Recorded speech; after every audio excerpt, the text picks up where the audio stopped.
Welcome, welcome to the pre-show here of the Timber Sports World Championships individual version 2023. Think of this as the aperitif before the delicious main meal, you might say. We're going to check out the movers and shakers and have a little look at some of the main players today and kind of warm you up for the big action coming up. Speaking of big action, I am surrounded here by delicious Canadians myself. First of all, thank you very much, special guest, former Springboard world record holder, of course, and I've heard future world record holder as well, potentially.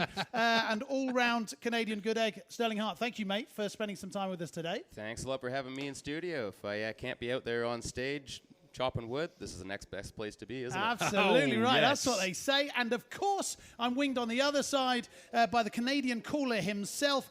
Some say that he has kings and queens in his line of descendancy, but who knows, because he's chopped his family tree down. It's the voice of Timber Sports himself, Troy Mannering. Thanks for having me, mate. Thanks, Matt. Hey, it's good to be in the studio again, of course. It's going to be a bit cuddly here. It's a Matt sandwich, and we're expecting some good action here today for our STIHL Timbersports Individual World Championship. It's going to be fantastic.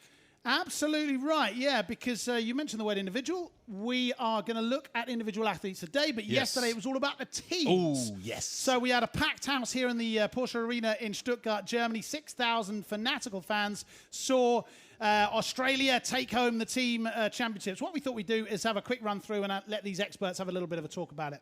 Let's have a look at some of the action from yesterday.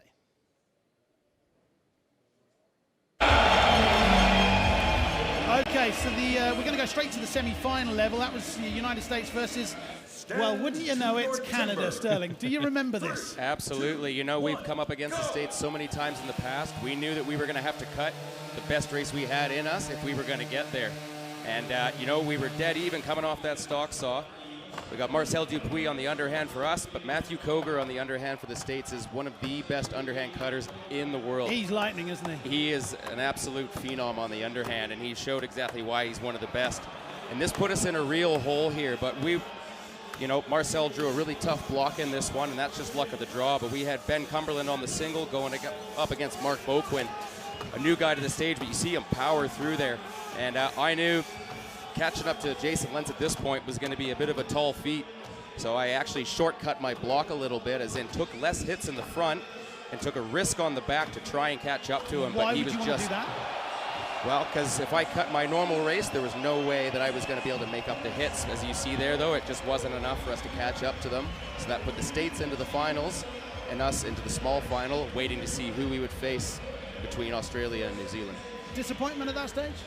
Disappointment at this stage, but we talked about it today, that as soon as we knew we had lost, you know, you are down on yourselves, but you're not done. It's time to go. And I said to the guys, let's go get a medal and get ready. Well, talking about people going and getting medals, we saw Australia and New Zealand, two of the pre-tournament favourites, go up against each other in the other semi. This was a cracker, wasn't it, Troy? Yeah, it was an absolutely fantastic race. And I mean, these are two countries that have, let's call it a love-hate relationship with each other when it comes to being on stage. I mean, they're both so fantastic. And in the team competition, both of these teams have had their title on that trophy over the last year. So you know that they definitely won it against each other. But Australia is just so well practiced. And that was a key moment. That was a key moment right there, because Jack had a little thread that was just holding on. And I wonder, maybe Sterling can speak to this a little bit with more expertise, but if he saw maybe there was a little thread there, something that was just holding on, that he wanted to be safe. Absolutely, Jack Jordan also, but going against Braden Meyer, like undoubtedly the best underhand cutter in the world in this type of wood. Yeah. So Jack was putting it all out there because he knew he had to take down Australia. And that one hit that you saw him have to go back and fix, that's what it looks like in the end. Yeah, the difference maker right there. We haven't had the opportunity to talk to Jack about it, have we? But we were wondering whether maybe there wasn't a thread. He thought that there was and went back just to double check, and that was what led to the time penalty, because the next colleague wasn't sure.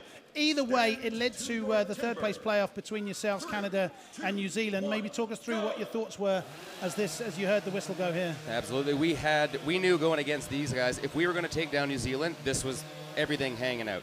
We had to have perfect transitions. Everybody was able to go full tilt. Right. There was no holding back, and that's what I was just yelling at Marcel, just to hit it as hard and as fast as you possibly can. I can see you there. And he was like an angry bull on that block. There was snot coming out of his mouth, like the raw aggression BC, we were just a few hits off the pace. But Ben Cumberland on the single saw was so solid for us all day long. How much, if I can ask you then, how much as an athlete are you watching what's going on the other side of the stage or with your other athletes and stuff? How much are you able to compute and take in? Well, quite a bit, because it would determine, normally I would put 8 hits in the front, but I put 6 here because I knew if I was going to catch Nathan McDonald, I was going to have to leave it all out on the deck, and I just hit that block with everything I had. And what you see between me and Marcel was just this raw emotion of... That's genuine, isn't it? That's genuine passion. We had left it all out on that stage. We gave it everything we had, and that's just pure joy on a bunch of grown men's faces.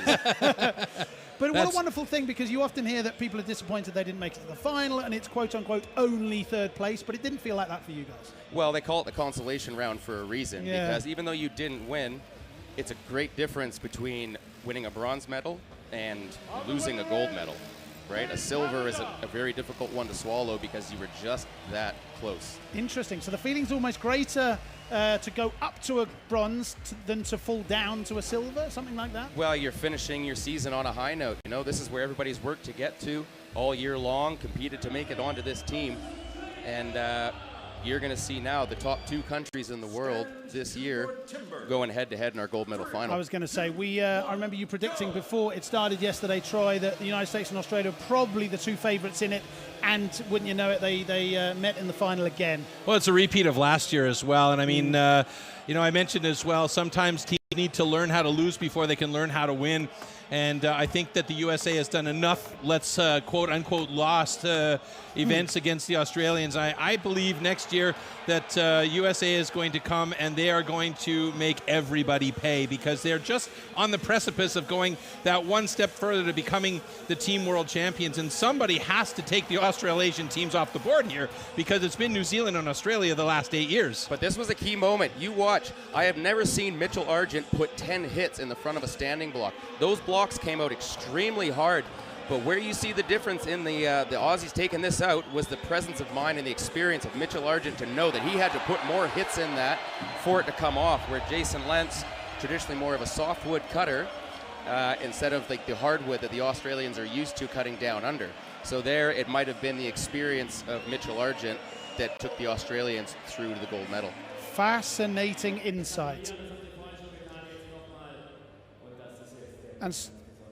And so there we saw it. Handshakes and kisses all round. The Australians up there again. Are we seeing the start of, I don't know, some kind of unstoppable locomotive here? Can you see in future years any kind of team even scratching the surface on the Australians? You know, I think it's safe to call Australia a bit of a dynasty at this point. Yeah. They've had this same young core going for so long now that when they show up, it's just business as usual for them. And that makes them extremely dangerous, but it also makes it dangerous for them, because complacency can set in when you think you've got it in the bag. And actually, we saw that in the qualifying, where the U.S. actually qualified first by a bit of a margin over. So that actually, I think, motivated Australia and powered them towards the gold, was not being in that driver's seat from the qualifying. Fascinating insights. Thank you, Sterling. Here all week. It's really interesting it's interesting per se to be surrounded by Canadians, but it's particularly interesting. You know, you were on the stage last night. You felt it, you heard it, you sweated it.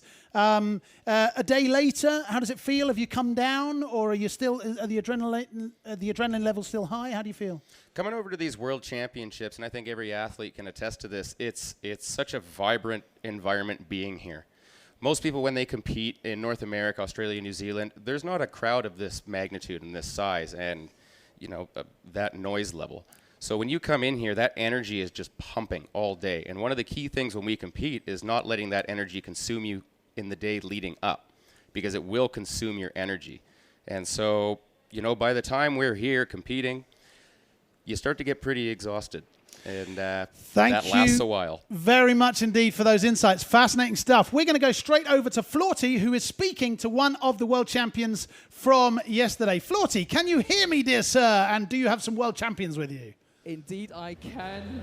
And it's absolutely amazing, because I'm standing within world champions. They've written history. Not only have they won for the 4th time in a row, but for the 10th time, and no other nation has ever achieved anything like this. STIHL Timbersports Team World Champions Australia. Joining me for a small talk. Braden, we took a look at this wonderful trophy, and I asked you a question. I said, which competitions did you take part in that are on this trophy? Yes, I've been lucky enough to be a part of this winning trophy since 2014. And yeah, like Brad and Lawrence were a bit earlier than me, but yeah, I've been in it the last few times, and it's a good feeling to have 4 in a row.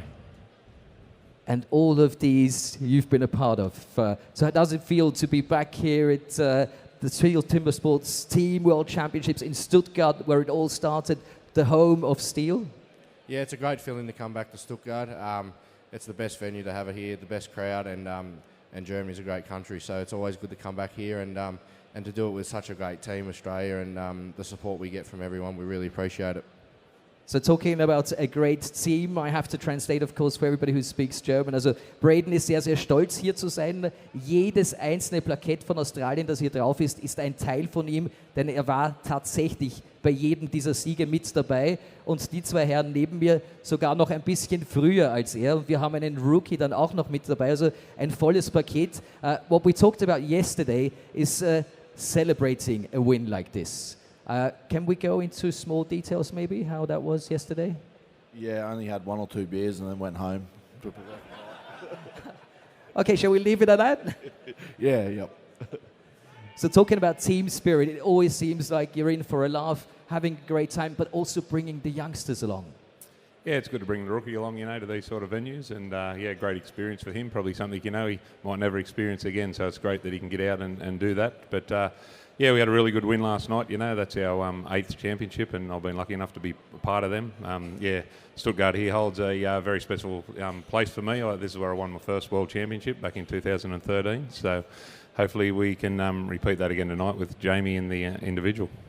Also er sagt auch für ihn ein ganz besonderer Platz, 8-mal gewonnen diesen Titel. Hier hat er seinen ersten Weltmeistertitel im Individual geholt, drückt natürlich seinem Kollegen, den Jamie, hält heute dann auch noch mal ganz fest die Daumen, dass es passiert. Und was auch ganz, ganz wichtig ist, einen Rookie mitzunehmen, dass der langsam wieder hineinwachsen kann, was natürlich eine schwere Ansage für alle anderen Teams ist. So if you guys are already starting to bring the youngsters along at the World Championship and winning it, that must be something very special for you as well.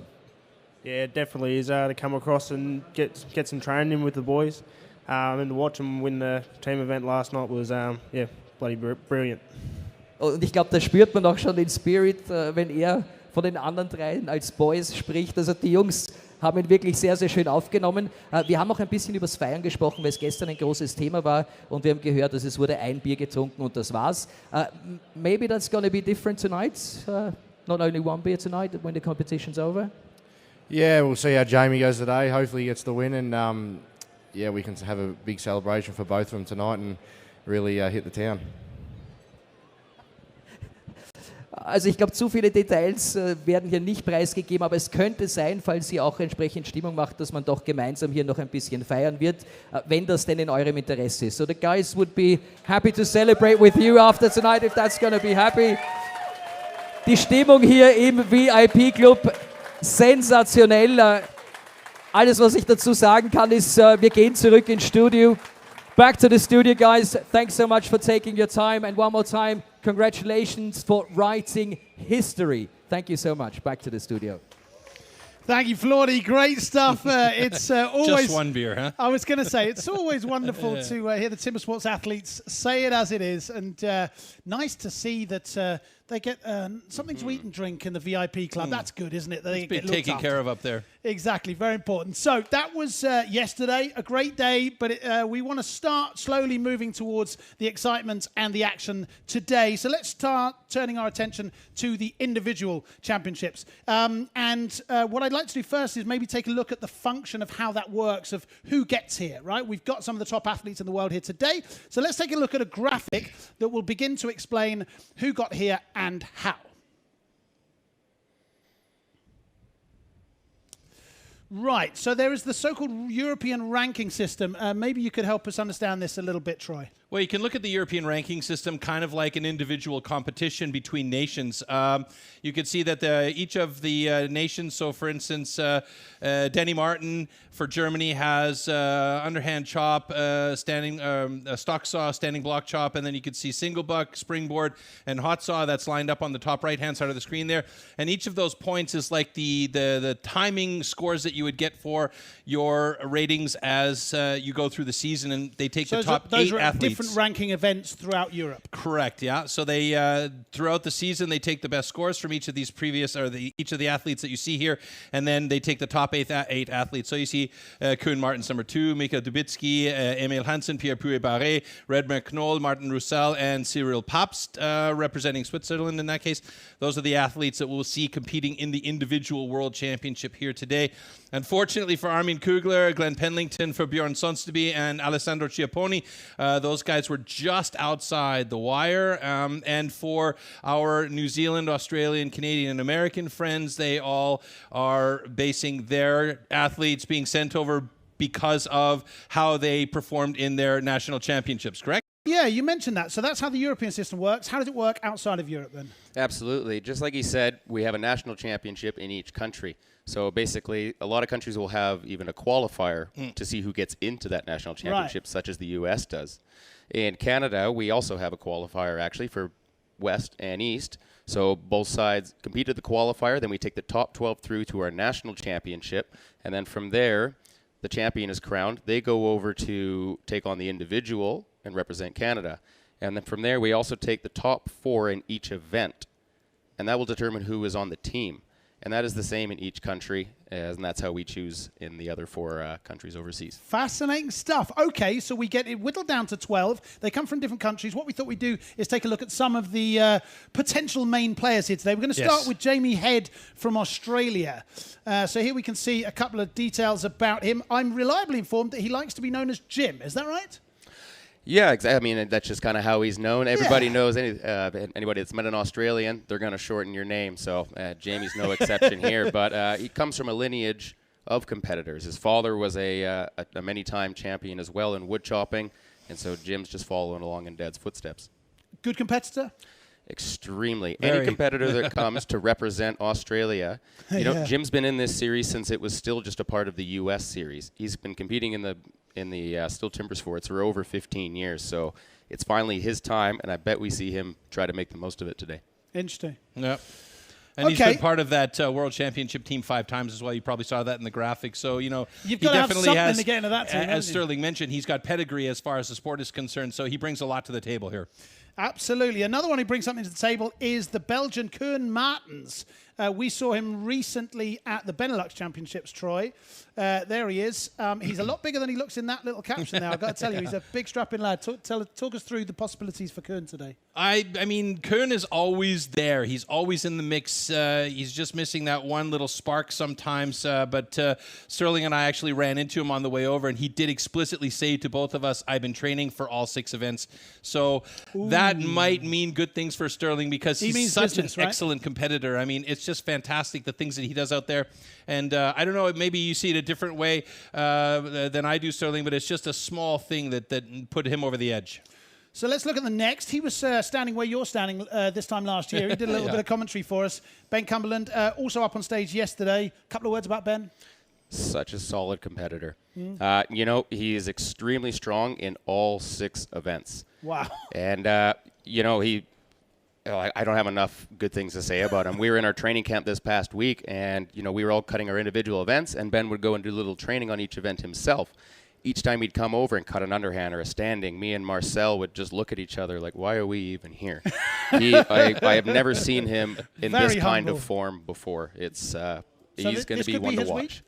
Yeah, it could be one to watch. Absolutely. It definitely could be good. Very, very interesting. Another one very possibly to watch, and we've certainly round the campus in the last couple of days heard his name quite a bit, and that is Jack Jordan. Oh, yes. The 2-time World Trophy winner and still current World Trophy champion. That's a slightly different format, but it has 4 of the 6 events that we're going to see today. What do you think of Jack Jordan's chances today? I'm going to throw a quarter in the pond and say Jack Jordan will be on the podium today. Where I'm not going to say because, yeah, I mean, you know, he's a fantastic competitor. He's a big boy. You've seen him in the team competition. He can do what he needs to do out there. Whether or not he brings the whole thing together, including the springboard and the hot saw, is going to be the big question here. He is certainly a favourite in some people's eyes. Another potential, well, I don't know whether I'd say favourite, but possibly a dark horse might be Mikhail Dubitsky. He's been there and done it, got the T-shirt. I think it's fair to say, right? Absolutely. You know, he's still fairly new in this sport, but the rate at which he's progressed, I remember going over to train these guys in Poland 4 or 5 years ago, and he was just getting started. Right. And you see his Instagram handle there as axe-machine, and that is very, very accurate. The pace at which he swings that axe and the force, he is undoubtedly a machine. His social media team will be delighted that you plugged his Instagram there. They'll absolutely love that. All right, let's look at another potential favourite. That could be the American Jason Lentz. So you stood about 15 yards away from him yesterday and competed right alongside him.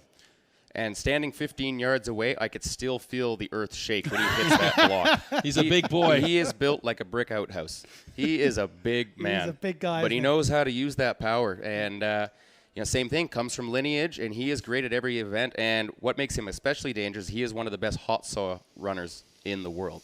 So it could be a quick finish. Okay, and last but not least, we wanted to take a quick look at one of the most charming gentlemen on the tour, and that's the local hero, Danny Martin. He's going to have 6,000 crazy Stuttgartians supporting him here today. And speaking of hot saw, he is one of those very adept athletes when it comes to having the hot saw in hand. He did, for a short while, hold the world record in hot saw. That's something that's been kind of up and down a lot lately, but if he cuts well, if he cuts consistency and clean today, he could also possibly be on the podium. All right, we're going to take a short break here. You take a short break as well. Check out a couple of messages from our sponsors. We'll be right back.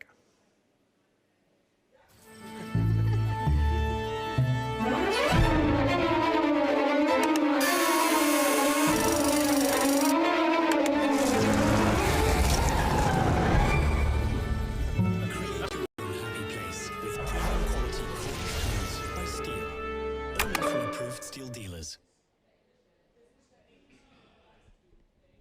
I can take it.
The last time that the STIHL Timbersports World Championship took place in Stuttgart is almost a decade ago, 2016.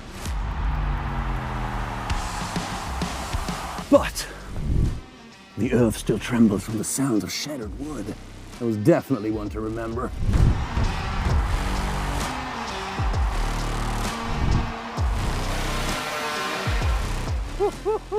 It's gonna be hard to fit into those giant footsteps.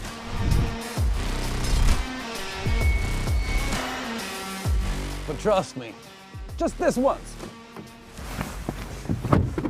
we're about to take it to the next level.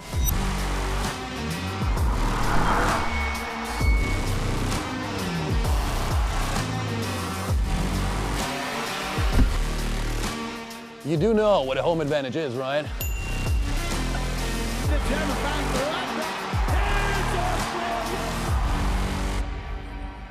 So, Stuttgart is the home of STIHL.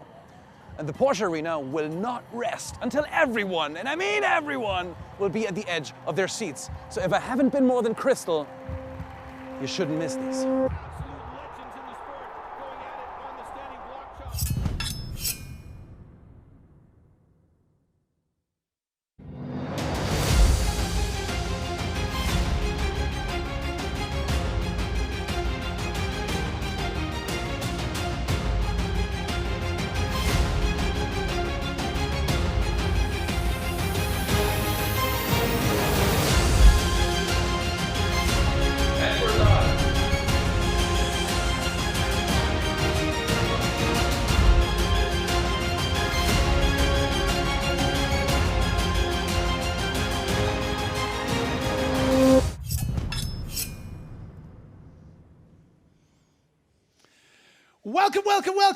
Welcome to the STIHL Timbersports Individual World Championships 2023. Coming to you from the incredible sold-out Porsche Arena here in Stuttgart in downtown Germany. It's wonderful to have you with us. Thanks for stopping by. My name is Matt Beadle. I'm going to be your host for the next couple of mental hours that we are going to share together. And I say we because I am shadowed by a couple of wonderful experts today, starting with, of course, the very voice of Timbersports himself. Some say that they're working on a way to channel green energy from his motor mouth. He is the Canadian cooler. It's Troy Mannering. Thanks for having you with us, mate. The intros get weirder and weirder every time for Matt Beadle, and this time I think it was 6 welcomes.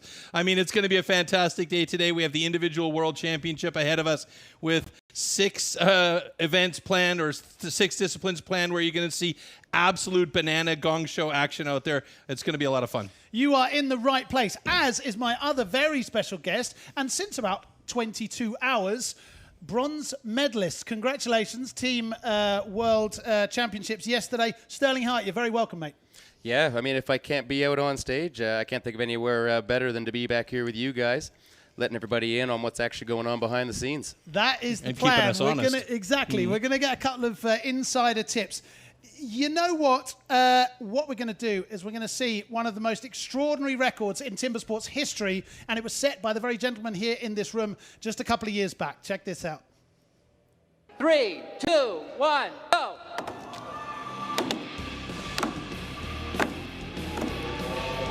Walk us through this one, Sterling, because, I mean, this was an incredibly fast run you had here against Jason Wynyard, a legend in the sport.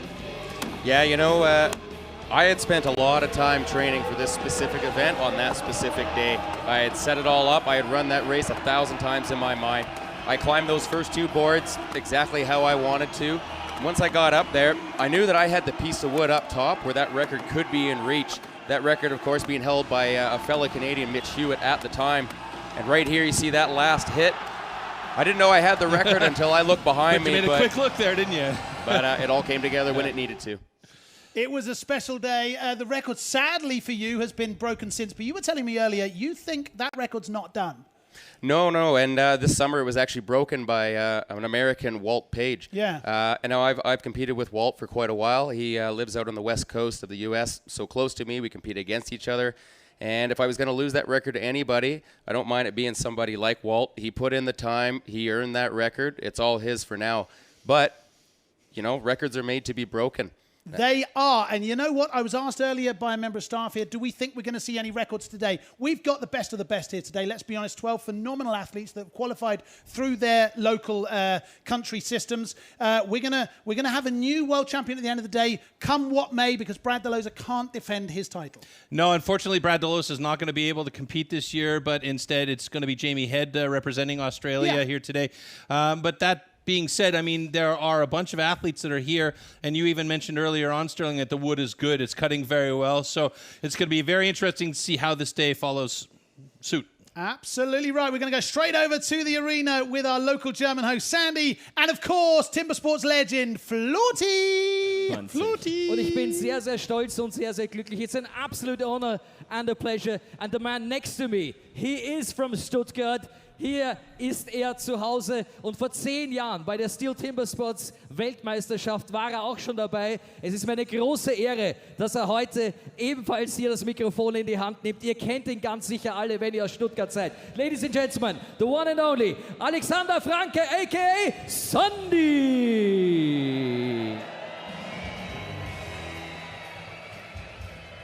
Wow, ist das eine Stimmung hier, meine Güte.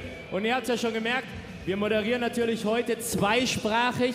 Zum einen, weil man uns in ganz Deutschland natürlich sieht und hört. Hallo, herzlich willkommen. Und zum anderen, weil wir in der ganzen Welt zu sehen sind. Wir sind sogar in Neuseeland. Ich finde das so krass, Flotti. It's absolutely amazing. Hello New Zealand, hello Australia, hello Canada, and of course hello United States of America. We're having a ball, we're rocking it. This is Porsche Arena in Stuttgart, and of course it's not only Sandy and me, but we have an amazing DJ who came all the way from Gothenburg. So ladies and gentlemen, please make some noise for the one and only DJ Peter Wikström.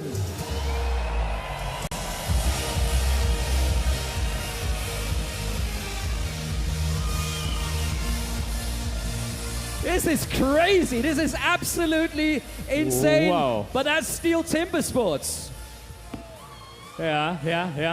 Aber wir wären natürlich nichts ohne unseren DJ und ohne unsere tollen Kommentatoren, die durch die gesamte Show auch führen, das Ganze auch während der Wettkämpfe kommentieren werden. Herzlich willkommen in der Show. Schön, dass ihr dabei seid.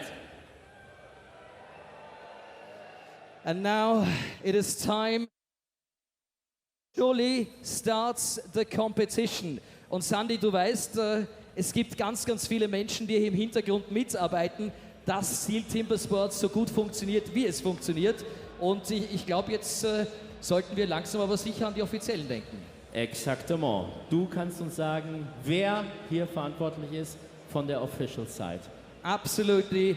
Ladies and gentlemen, dear STIHL Timbersports fans, please welcome our global sports directors, starting with the one and only Mr. Spike Milton.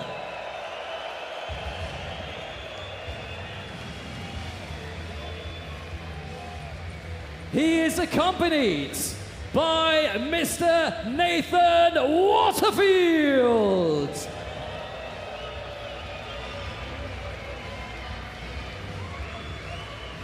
And of course, we also have judges here on stage. So make some noise for the man from Germany, Dr. Jörg Kurzenberger!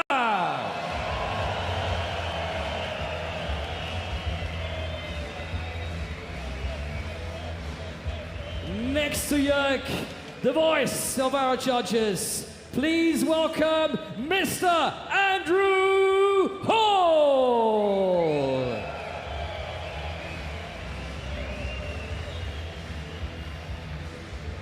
Was sind wir eigentlich für eine geile Sportart hier bei den STIHL Timbersports World Championships?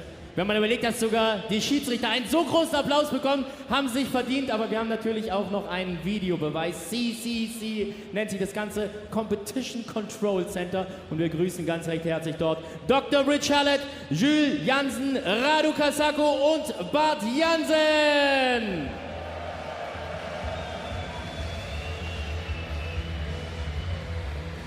Da sieht man sie in unserem Videokeller. Tja, und dann kommen wir zum wichtigsten Part, oder? Are you guys ready to meet the 12 athletes here at the STIHL Timbersports Individual World Championship? Ein großer Applaus für unsere Athleten. And we're going to start with the man representing Australia. Ladies and gentlemen, make some noise for the one and only Jim Head.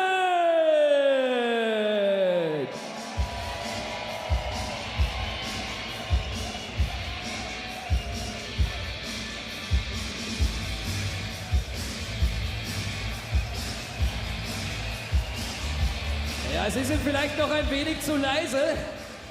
So where are the fans? There he is, approaching the stage. Give it up for Jim Head. World Champion im Team und heute geht's im Einzel weiter. Wir freuen uns jetzt aus Belgien, Koen Martens.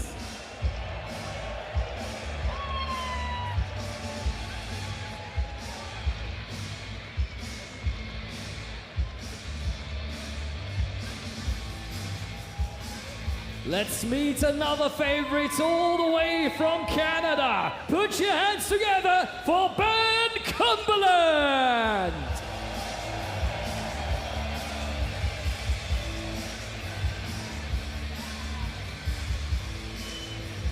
From Czech Republic, Martin Rušal.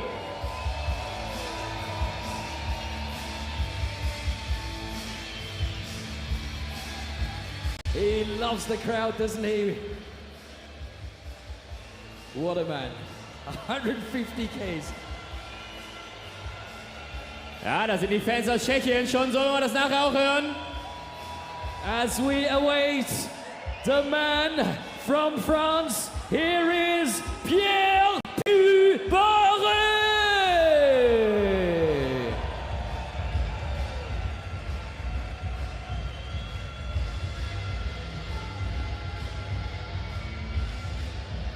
Aus den Niederlanden, from the Netherlands, Redmer Knoll.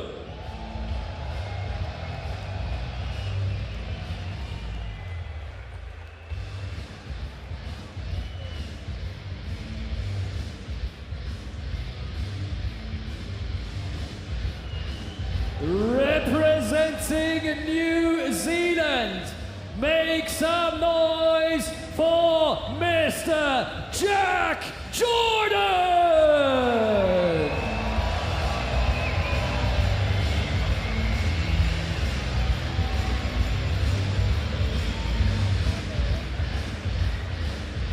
Und wo sind die Fans aus Polen? Wer ist Polska? Michal Dubicki!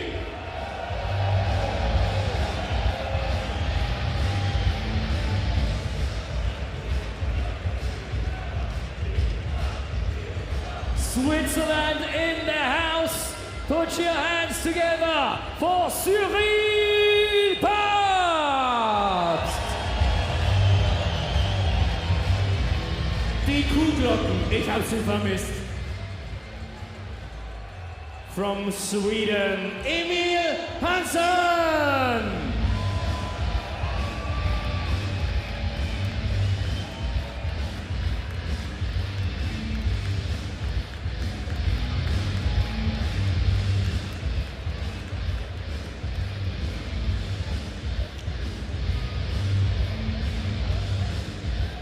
Representing the United States of America, here is Jason Lentz.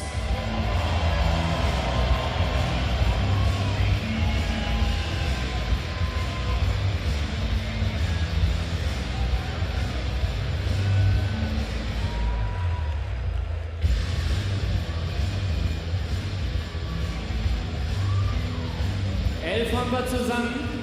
Einer fehlt noch, ne? Da fehlt doch, ein Land fehlt doch noch. Irgendwie, Es waren definitiv 12. Es waren 12. Yes, Es waren yes, 12. yes. Ich sehe so viele Fahnen noch, irgendwie ein Land hatten wir, glaube ich, noch nicht. Wir können ja mal in einen Clip hineinschauen, wer da noch fehlen könnte. Schauen wir mal zusammen.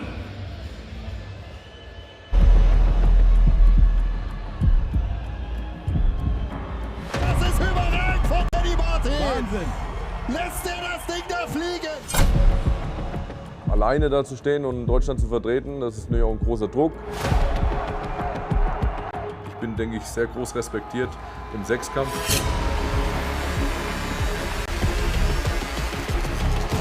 Die Jungs haben gesehen, was ich kann letztes Jahr auf der WM und ich werde daran arbeiten, dass es genauso wird.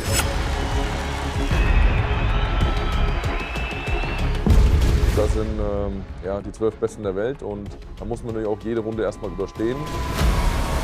Ich denke, wenn ich das abrufen kann, was ich kann, ohne irgendwie was übers Knie zu brechen, dann haben die großen Jungs Druck. So wollen wir ihn sehen. So wollen wir Danny Martin sehen.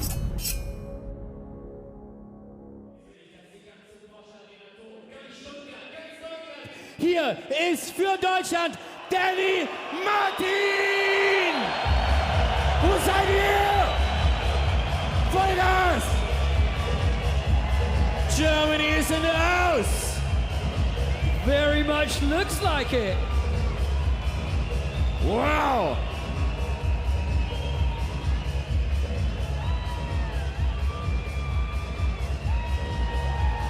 Things are starting to get hot in here.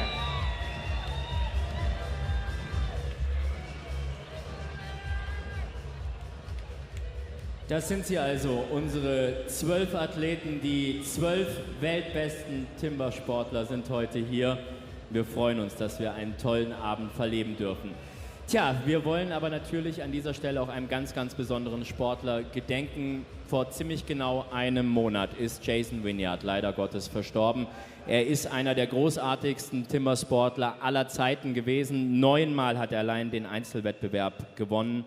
Und ich würde sagen, wir schicken jetzt einen großen Applaus in den Himmel zu Jason. An absolute legend has left us way too early. Yesterday we had some very touching moments with all the teams saying goodbye to Jason together here on stage. So thank you very much for your applause for Jason. Flotti hat es gesagt, wir haben in einem langen Film gestern Jason schon ausführlich geehrt und nochmal gedacht. Das ist das Wichtigste und ich glaube, der Film hätte noch ein paar Stunden gehen können, so viel wie er geleistet hat für unseren Sport. Aber jetzt kommen wir auch zu dem, was ihm immer das Liebste war und das ist eben der Sport gewesen, sein Timbersport und damit gehen wir jetzt erstmal zurück ins Studio.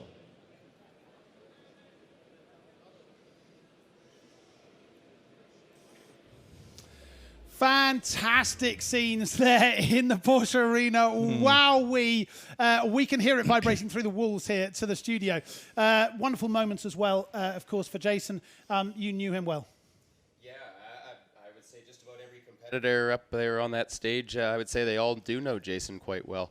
Our sport would not be where it is today without a Jason Wynyard, and it's a great loss to our whole community. Thank you very much. Beautiful words. Right, let's get down to business. Dear viewers, it's Timber Sports time. It's the World Championship time. This is the format of the competition.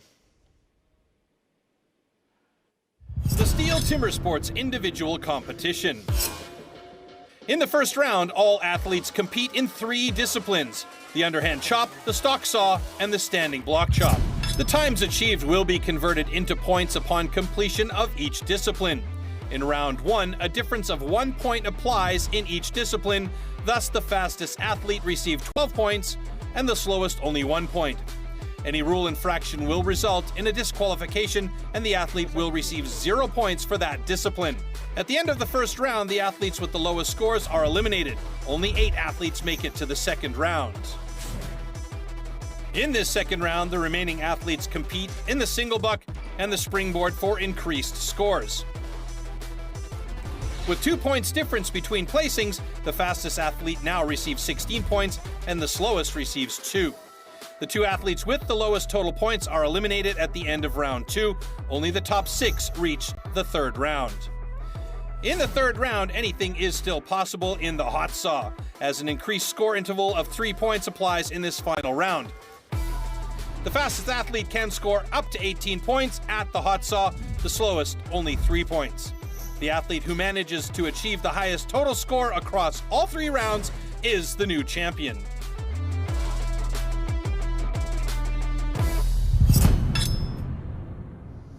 So we understand how the competition works. Why don't we check out the tool and the setup for the first event? Here we go.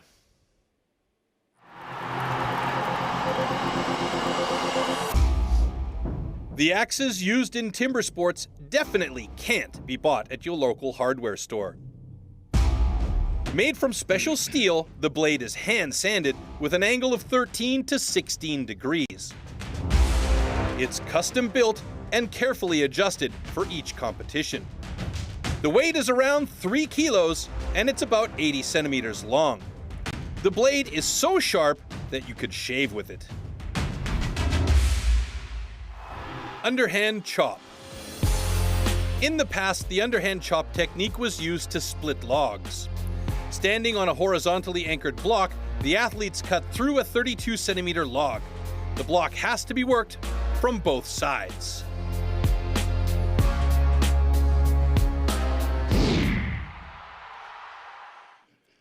Right then, let's get down to business, dear Timber Sports fans. The first event will be the Underhand Chop. We're going to see 6 heats, starting with Roussel versus Puberé, then Martens Knoll, Cumberland, Pabst in the third heat. It'll be Martin, the local boy, against Dubitsky, the Pole. Then it'll be Lentz Head, and we will wrap it up with Hanson and the favourite Jack Jordan. The world record stands at 12:01. What do we think?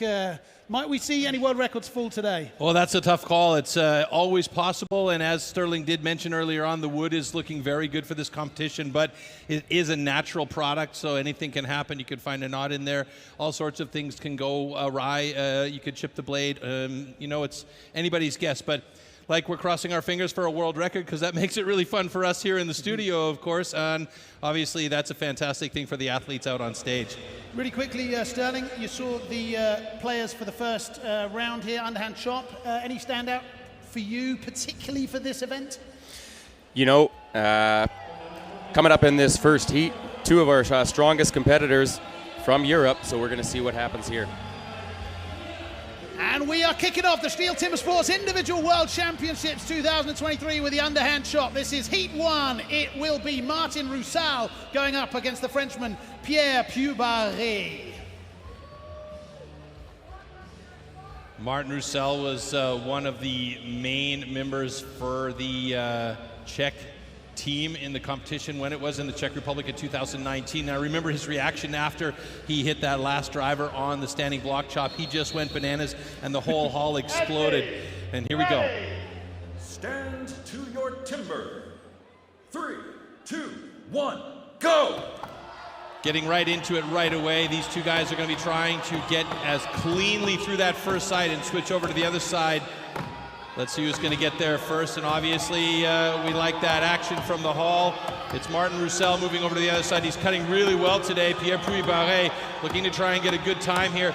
Unlike the competition yesterday, this is a non-elimination situation, so these guys are battling to try and get the best time possible on that stage.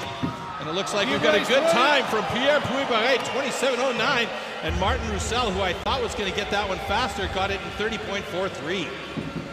Great start from the first 2 here in Heat 1. Roussel with a time unconfirmed as yet with 30.43. Pierre Pubaré nearly 3 seconds faster, 27:09. Sterling, what did you see just then?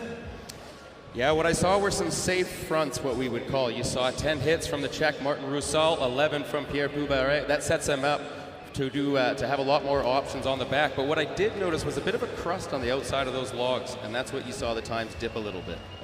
Also noticed that Martin found a knot, and he wasn't too pleased with that. He tossed it to the middle of the stage there. All right, both guys are good.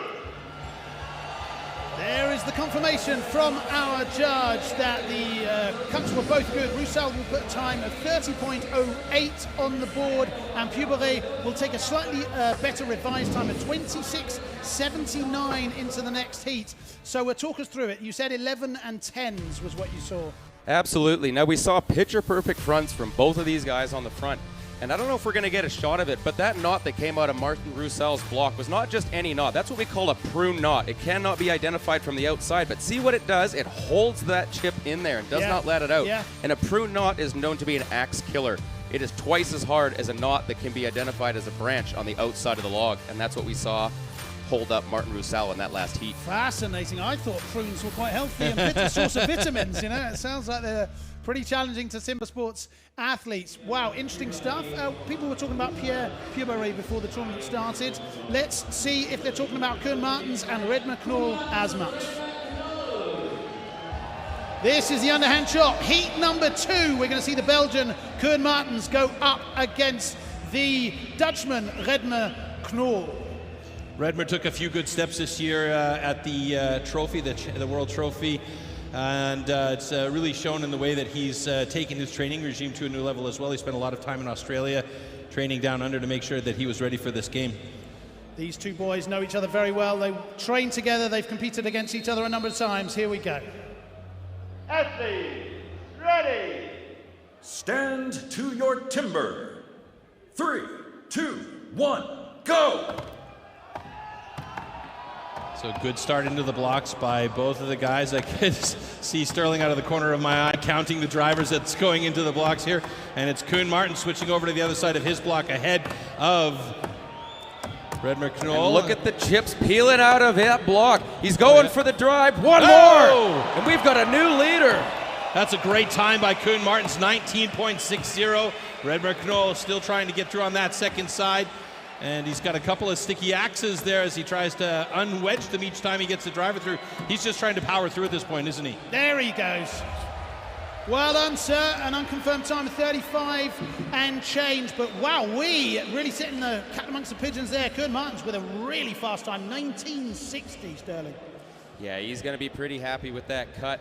Now, unfortunately for Redmer there, it looks like he did what we call stumping the block, where his hits didn't quite match up as you'd like, and that doesn't enable that block to come apart when he's going for those final blows. So I don't think he's going to be very happy with that cut. Okay, both cuts are good. Both axes held aloft.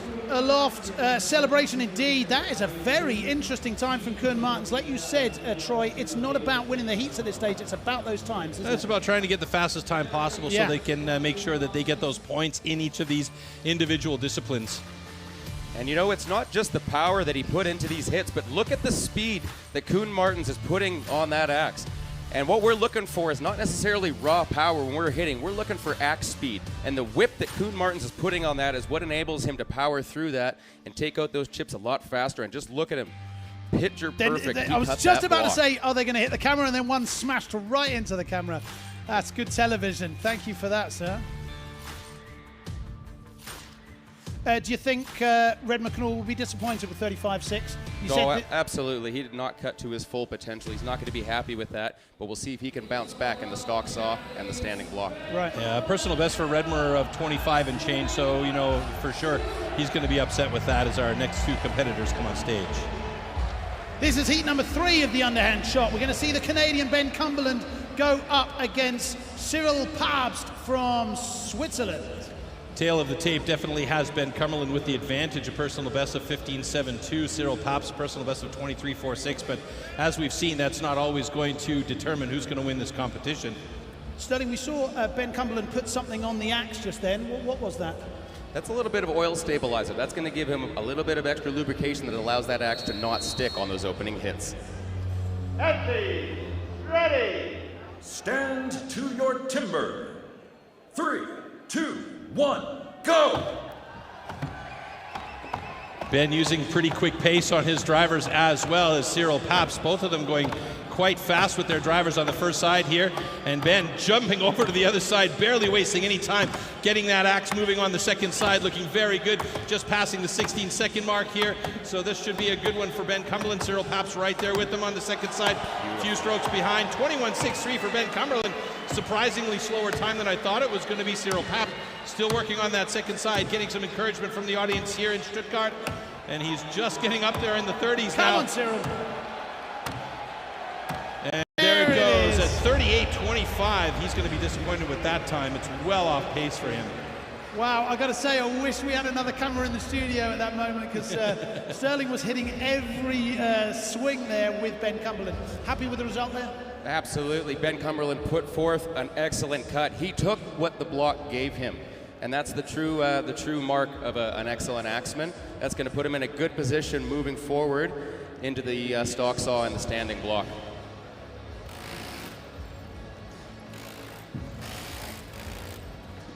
shake his hand, Ben.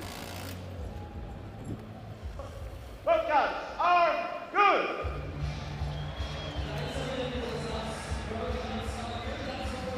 Congratulations to Ben Cumberland with a time 21:39. He'll currently go into second place on the Underhand Chop standings with 3 heats to go. Koen Martens leading the table as we speak with a time of 19:35. Currently good enough for 12 points.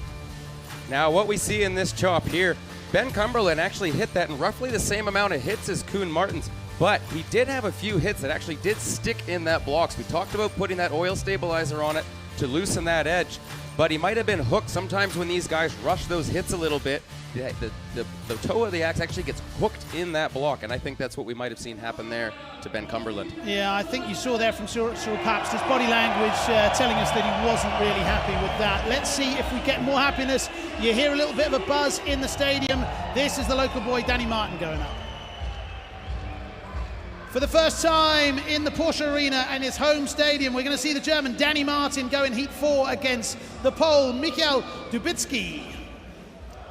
Danny Martin was chopping the underhand chop in the team competition yesterday, definitely getting his time in on the block there, getting ready for today. And you can see all those marks on the top of the block, the guidelines that the guys have set up, and that's one of the reasons the guys do that, is so that they don't stump the block like you mentioned, right? This is so they cross over with each other. Absolutely, and we're going to see a technician taking on an axe machine in this heat. Yes. Ready. Stand to your timber. 3, 2, 1, go! So if you keep a close eye on the right-hand side of your screen there, Michał Dubicki is the axe machine, as Sterling mentioned, and Danny Martin being the technician, but it's Michał Dubicki, pure power and speed, going on to the other side. First about a stroke and a half, 2 strokes ahead of Danny Martin here, but Danny Martin definitely has that home advantage. But wow, look at the time for Michał Dubicki. 15.94 seconds. Danny Martin with a 20.81. He's pleased by that. 2 very strong times here. Wow, sub 16 seconds from Dubicki. Yeah, Danny Martin keeping it consistent as well. He's in and around his personal best time, not too far off. Absolutely, and just the raw power of Michał Dubicki. He didn't put many hits in the front. He turned around it. He was just beating on that thing like he was trying to get information out of it. Such raw horsepower from the Polish enhanced powerhouse. Interrogation techniques. I love it. That's the next way that I'm going to get information out of somebody. Let's see if the results are clean. Okay. Both guns are good. There is the confirmation from our judge, Dr. Jörg Kurzenberger. Both cuts are good. The German Martin with a time of 20:59. Michał Dubicki, the current leader, with 15:69. I was talking with Red Knoll earlier, and we were mentioning or talking a little bit about Michał Dubicki, and he said, yeah, if Michał Dubicki's technique becomes accurate, then he's going to be a scary man on the underhand. Absolutely, he's packed full of power, but it's the speed at which he puts those hits in. And he drew a very nice block in this, maybe one from further up the tree. Both of these guys, you see those chips just spewing out of those blocks as we have a look at Danny Marr here, putting on a clinic. But just the power and the hit pace. He took just enough wood to get that thing in half, and I think Michał Dubicki is going to be very happy with that underhand cut. Absolutely right. Currently good enough for 12 points with just 2 heats to go. So it's all about collecting points, not only in the early stages. Right, this is heat number 5 of the underhand chop. We are going to see the Australian Jamie Head going up against the American Jason Lentz. Head in the green and yellow, and Lentz in the red, white, and blue. Both of these men did not end up here by accident. No. 2 of the best underhand cutters the world has ever seen. Ready. Stand to your timber. 3, 2, 1, go! So right away, Jamie Head getting into it with those quick axe drivers, very much like Braden Meyer, and there's no doubt these guys have been training a bit together. Jason Lentz moving over to the other side of his block quickly, though, about 2 strokes ahead of Jamie Head. Let's see how this ends up as they go through this second side with a lot of support from the audience here. There's a big chip that needed to come off of Jamie's block there that was sort of getting in the way, but it went away. 20 seconds there. Oh, and Jason Lentz with a 21.98. Jamie Head getting close to it with a 26.39 finish. Now, those were both great cuts by those guys. Now, it should be noted, when these blocks are drawn in the morning, they all come from the same stand of timber, but it is luck of the draw from where in that tree that you get the block. Right. So it is as even as we can get it. And you saw a little bit of a variance in the wood there, where Jim normally would be a bit under 20 seconds, but he took what that block gave him. He cut that extremely well, but it might not be quite the result he was looking for. It's a lottery system for choosing these blocks, and these guys don't just get handed these pieces of wood. All right, both guns. Good. Fantastic, good news. So far, no DQs. All 10 hits have been clean and good. A very interesting point you make there about the wood and where it's sourced and where it comes from and how it affects the performance of the athletes, right? Absolutely, and a block that is from the bottom of the tree, say right from the bottom, we call that a butt log, and you can see here how the chips aren't just shooting out as we've seen in some of the other ones. That means that block is from further down the tree because that block at the bottom has been compressed over time by the weight of the tree, making those fibers a lot more dense and difficult to actually cut, whereas Jason's block, maybe from a little bit higher up, he drew well, he knew those chips were coming out, so he can take off a little bit of power and add some speed in and get the same result with a faster time. Great science, and my new favorite word, butt log. This is heat number 6 of the Underhand Chop. We are going to see the World Trophy reigning champion Jack Jordan go up against the Swede Emil Hansson. Now Jack Jordan, as if this wood does come out firm like we saw in some of the previous heats, Jack Jordan would definitely be a favorite to take this event. But either way, one of the most dominant underhand cutters in the world, so I expect some fast times out of both of these guys. First time for him competing in a individual world championship. What do you think the nerves are going to be like for the young man? I think he'll be just fine. Ready. Stand to your timber. 3, 2, 1, go! Yeah, Jack Jordan didn't seem to be too bothered by having to battle in the World Trophy. And, a bit of a sticky one there for Emil Hansson is on the first side. And another sticky one for Emil, but he got it out and he moved over to the other side of his block. I can't see where Jack Jordan's at this point, but there he is on the second side of Jack's his block. going for the drive. Yep. And there it is, 20.32, a personal best here for Jack Jordan. Very good job. Emil Hansson struggling to get through with a few sticky axes on that second side. Maybe he too has a butt log, who knows? And there you see another one of those unfortunate prune knots. What a knot. That's awful, isn't it? Come on, Emil, finish it off there, brother. There he is, there's he through.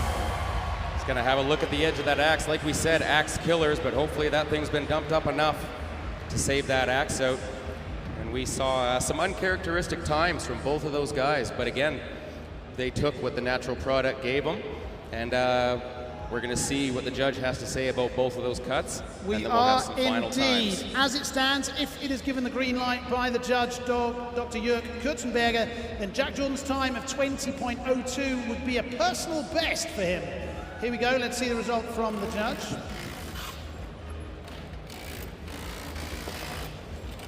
Okay, both guns are good. Both cuts are good, beautiful, great work. All competitors there, all 12 given the green light, and the scores go on the board. And it is the Pole Mikkel Dubicki who is currently leading the leaderboard with 12 points after that time of 15.69. Jordan and Martin shortly behind him. Also sub 21 seconds, the local boy, Danny Martin. And we've got Pabst and Hansson with slower times. They will currently pick up 2 and 1 point respectively. Right, now we should remind the audience that we've got still the stalk saw and the stand. Okay, so talk us through the last clip here, if you would, Sterling. Absolutely. Now, we said Jack Jordan, a specialist in cutting firmer blocks like this, but and you see the stick from Emil Hansson there. He drew a tough log. That knot in the center holding in chips from both sides, and you see Jack putting everything he has into that block, but it just wasn't coming apart the way that he had hoped. And Jack Jordan, the underhand is one of his best events. So I don't know if we're going to see that shake things up a little bit further on down the line because he didn't get the points that he was counting on.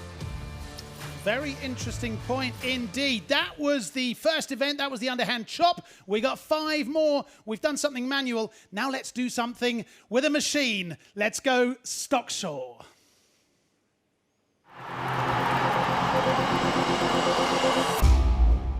The STIHL MS661CM stock saw is used in STIHL Timbersports as the ultimate test of operator skill. Designed for the toughest jobs in forestry, it produces approximately 7.3 horsepower, has a displacement of 91.1 cc, and weighs 7.4 kilograms. To ensure evenly and fairly matched saws, professional STIHL technicians prepare and test the saws before each competition. Stock saw. After the starting shot, the contestants have to cut 2 wooden discs, so-called cookies, within a 10-centimeter mark, one downward and one upward. The attempt is only valid when both discs have been cut off completely and within the marks.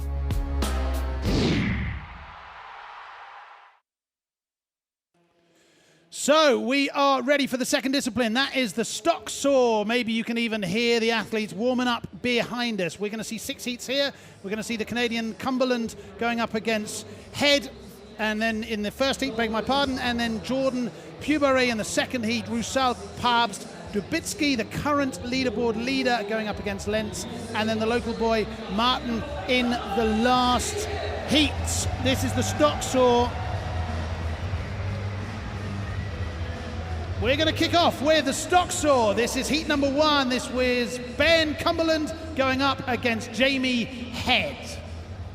This one's all about knowing the machine and feeling the vibrations of the machine and hearing it as well. If it bogs out, or if you're putting too much pressure on that bar, the chain is going to slow down and stop you not having a real clean cut. So it's important for these guys to make sure they really feel the machine in their hands. And good knowledge of the machines is also key here, isn't it, Sterling?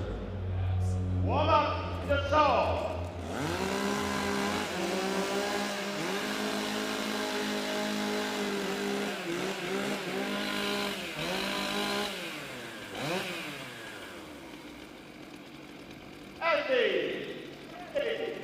Stand to your timber.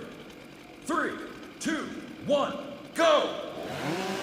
Nice quick pickup for both of these guys. Look at that thin cookie by Cumberland. Thin to win is the rule of thumb. And Cumberland with a beautiful transition on the upcut.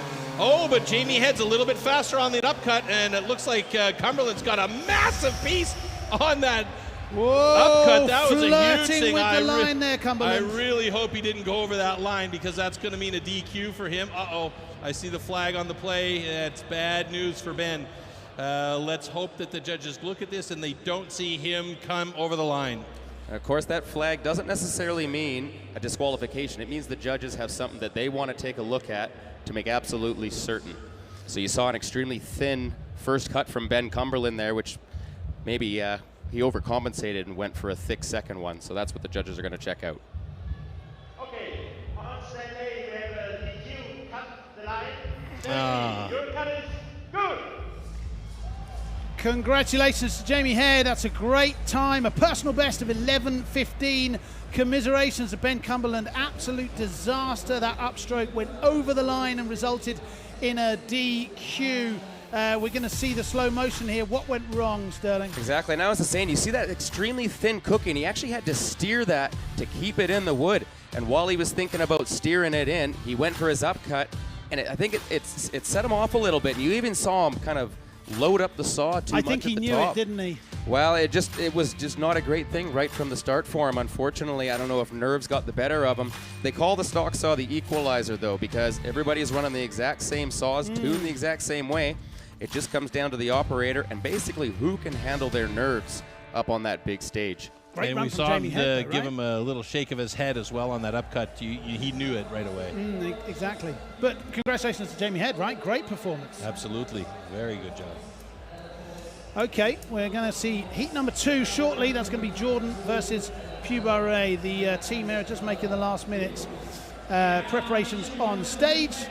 And here come the athletes.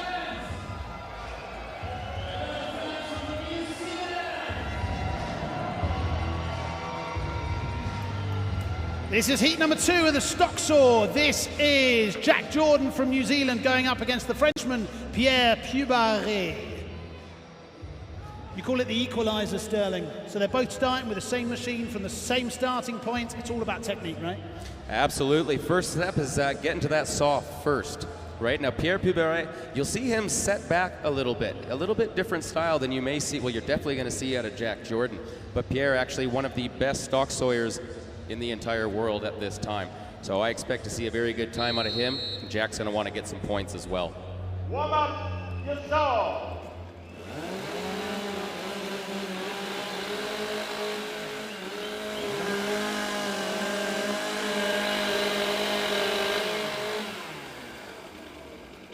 Effie, ready. Stand to your timber. 3, 2, 1, go! Ooh, that was a quick pickup by Jack Jordan. He got in there fast. Puberet, though, he's got a very thin first cookie. Let's see how this transition is for these guys. That looks good for Puberet, and Jordan's leaning right into it. Puberet with an 11.84 time. Jack Jordan, personal best of 12.47. We're going to see personal best for Jack Jordan across the board here because this is his first individual world championship. So that's a good run for both of these guys here. A 12.47 for Jack Jordan and 11.84 for Pierre Puberet. Of course, both of these times unofficial till we get the thumbs up from Dr. Jörg Kutzenberger. Okay, both cuts are good. Both scores will go on the board. Jack Jordan with a time of 12.27. Puberet has been corrected upwards to 11.75. So we've got 3 sub-13 times already on the board here, Sterling. Absolutely. Now that's going to sit Pierre in second place there, leaving Jamie Head on top of the leaderboard. And hopefully as we get a look at some of these replays here, Jack Jordan was actually into the wood just ahead of Pierre. And I wouldn't have called that if you had asked me before the start of the event. Interesting. But, you know, the experience and the technician that Pierre is, he pulled ahead of him through those 2 cuts, and that's what gave him the lead in this event. And that's extraordinary to see. You can see this transition there from Pierre Puberet, barely a swing. Beautiful cut. Didn't seem to be working hard at all. Seemed effortless. No, exactly, and that's what you're looking for. And the stock saw, as we always say, the same as in the team event, nobody has ever won the event from a stock saw, but you can definitely lose it.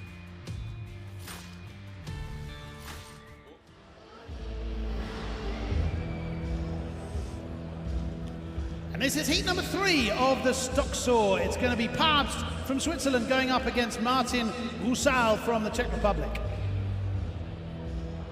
Personal best for Martin Roussal on the stock saw of 10.08. That would, if he were to get anywhere close to that, put him very close to the top of the leaderboard as it stands. Warm up your saw.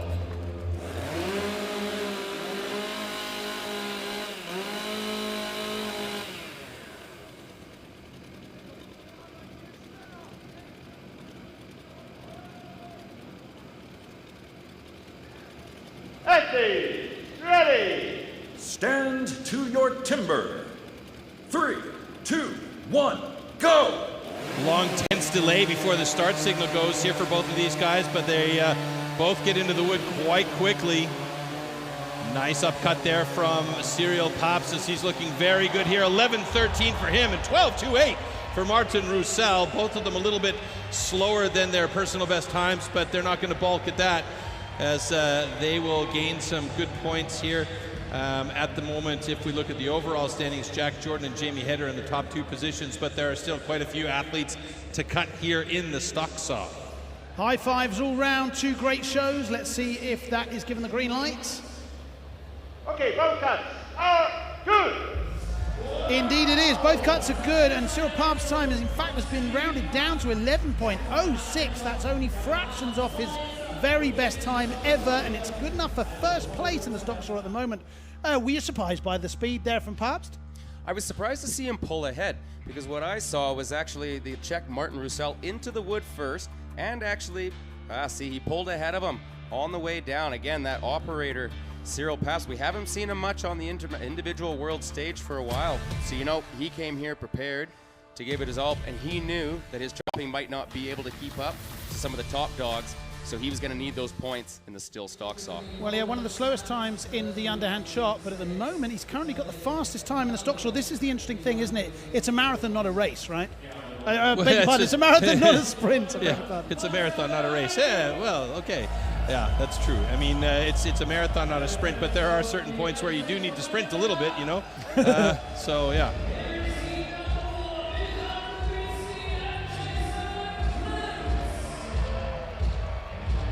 And here we go with Heat 4 of the stock saw. This is Michael Dubitsky going up against the American Jason Lentz, both with sub 11-second personal bests here. We could see some fireworks. Absolutely, and if we don't see fireworks, we're going to see some thunder. Those are two big boys up there taking on the steel stock saw, but Jason Lentz, one of the best chainsaw operators out of the United States, so we'll see if his prowess can bring him through in this event. Going through the last-minute preparations here, the mental run-through. It's very much about routine in this case, isn't it? It's setting everything in the right place. Absolutely.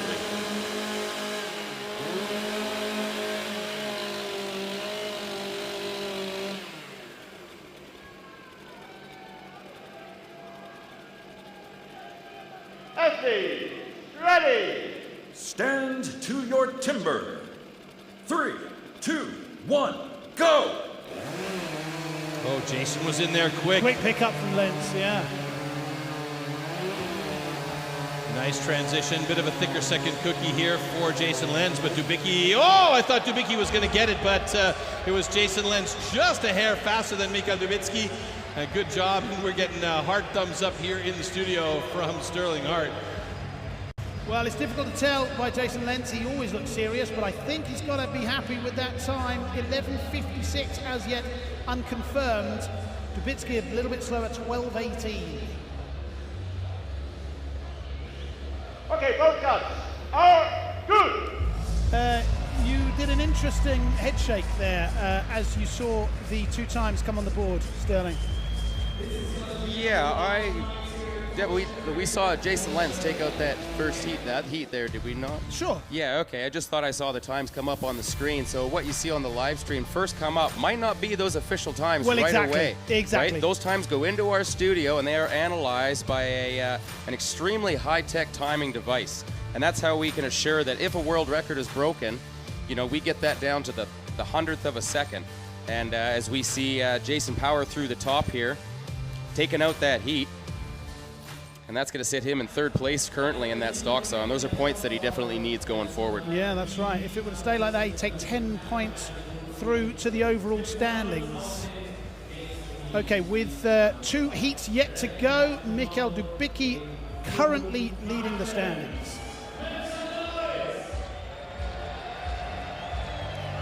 This is heat number 5 of the stock saw. This is Koen Martens going up against Redmer Knoll. These 2 boys were up against each other in the first heat as well. Also now in the stock saw. Total coincidence from the computer, though. Total coincidence, absolutely. It's also Koen Martens holding the national record for stock saw for Belgium.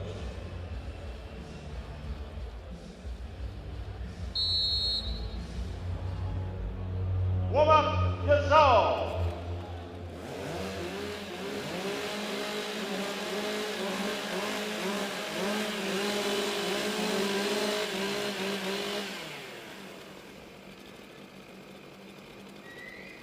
Esteemed, ready. Stand to your timber. 3, 2, 1, go! Ooh, dead even start by both of them, Koen Martens and Redmer Knoll. Redmer looking like he's a little bit quicker on that first stroke. Let's see if Koen Martens can catch up. He has and has gotten himself a good time of 11:54. Redmer Knoll was good, though, with a 12:37. Great job by both of these gentlemen. Yeah, those were 2 definitely great cuts, and you saw some 2 different contrasting styles here. You'll see more when the replay comes up, but and I'll go into depth a little bit more in a second as we wait to hear from the judges and make sure that both of those cuts were good. Yeah, Dr. Jörg Kurzenberger not wasting any time with his decision-making today. Both cuts are good. I said so, yeah. Wow, and that's unfortunate. You see Redmer actually drop down the list there, down into 9th place in that event, which is going to drop him down into 11th overall, and that starts to put him on that bubble, you know. You start to play catch-up, don't you? Exactly, and I was talking about the 2 different styles. You'll see Koen Martens keeping that saw dead flat, whereas you'll see here now Redmer actually rocked that saw. That's right, yeah. What is he trying to achieve there? Now, you can add more leverage that way by doing that, but what it can do is take pressure off one side of the bar instead of keeping it dead even.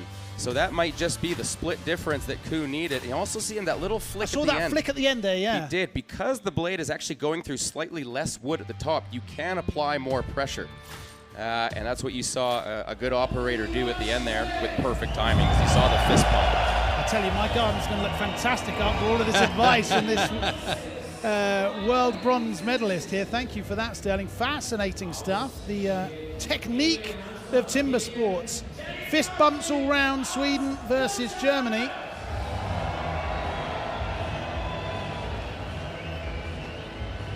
We are now going to see heat number 6 of the stock saw. It's Danny Martin, the local boy, going up against the Swede Emil Hansson.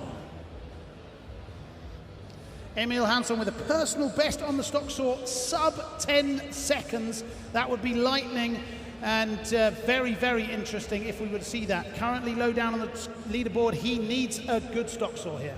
Yeah, and Danny Martin is an absolute technician when it comes to the motor saws in hand. I mean, you know, stock saw, hot saw, these are his absolute disciplines. So the guys will get the saws warmed up here and we will get racing.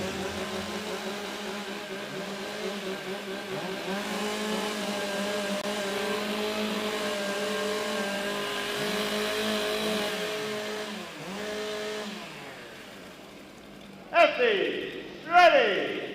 Stand to your timber. 3, 2, 1, go! Great start by both of them. Danny Martin right into it real quick, but Emil Hansson's got a first very quick cookie. Let's see how the transition works for both of them. Emil Hansson looking good on this one at 11. Oh, 11.82 and 11.41. How close was that heat between these two guys? Danny Martin now is looking quickly at the cookie and the line. Did he come close to that line? I don't know. They're looking closely at it. No, he's fine on that line. He didn't get over it at all. Wonderful reaction from the home crowd here in Stuttgart. They loved every bit of that from Danny Martin. If that time is confirmed, 11.41. That'll be the third fastest of all the stock saws today. Let's just wait for the confirmation from the judge, Dr. Jörg Kutzenberger. Okay. Focus. Are good. All right, so there was a moment of doubt there where we saw the judge having a very close look at that, but wowee, the local crowd enjoyed that, didn't they, from Danny Martin? Absolutely, our hometown hero there, Danny Martin, actually trained by the late legend Dirk Braun, former world record holder in this event. So it's no accident that we saw that third place finish from him in that event, and that's going to pop him up our final leaderboard as we see our stock saw times and now our overall standings. Indeed. Current leader is Koen Martens with 20 points overall, closely followed by Danny Martin, the local boy, with 19 points. Dubitsky and Head on 17 points. Cumberland, Hansson, Rusal and Knoll are going to have to go some to make the cut. We're going to go over to the arena for an interview with the local boy Danny Martin with our German host, Sandy. Thank you, guys.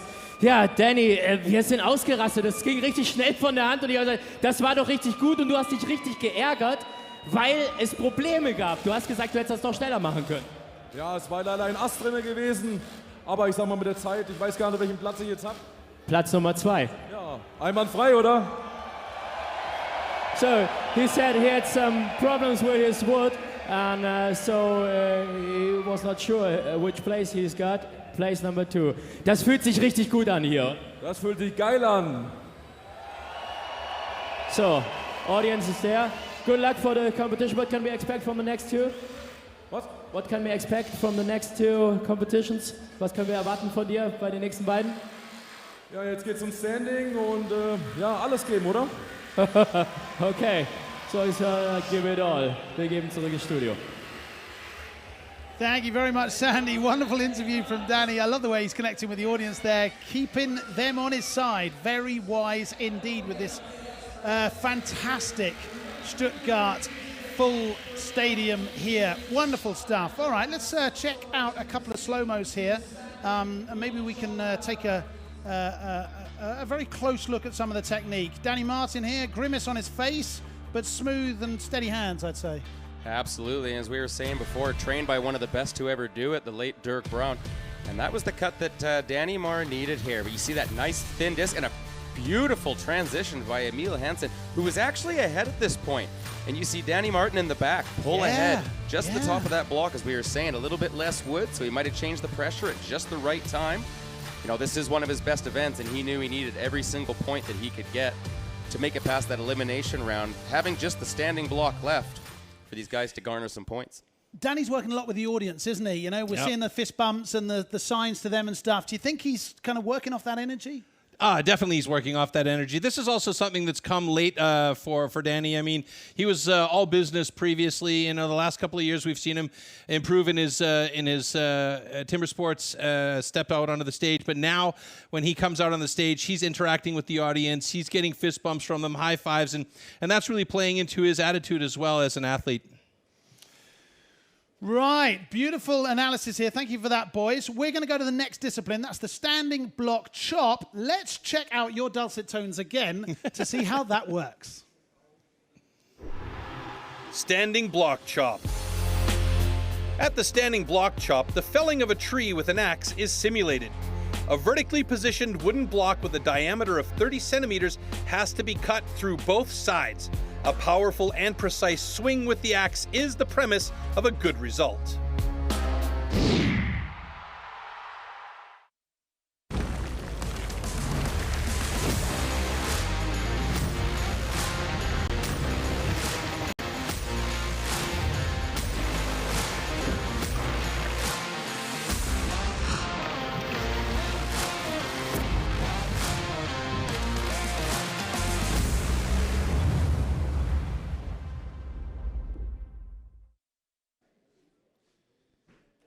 So this is the next discipline. It's the standing block chop. We're going to see 6 heats again.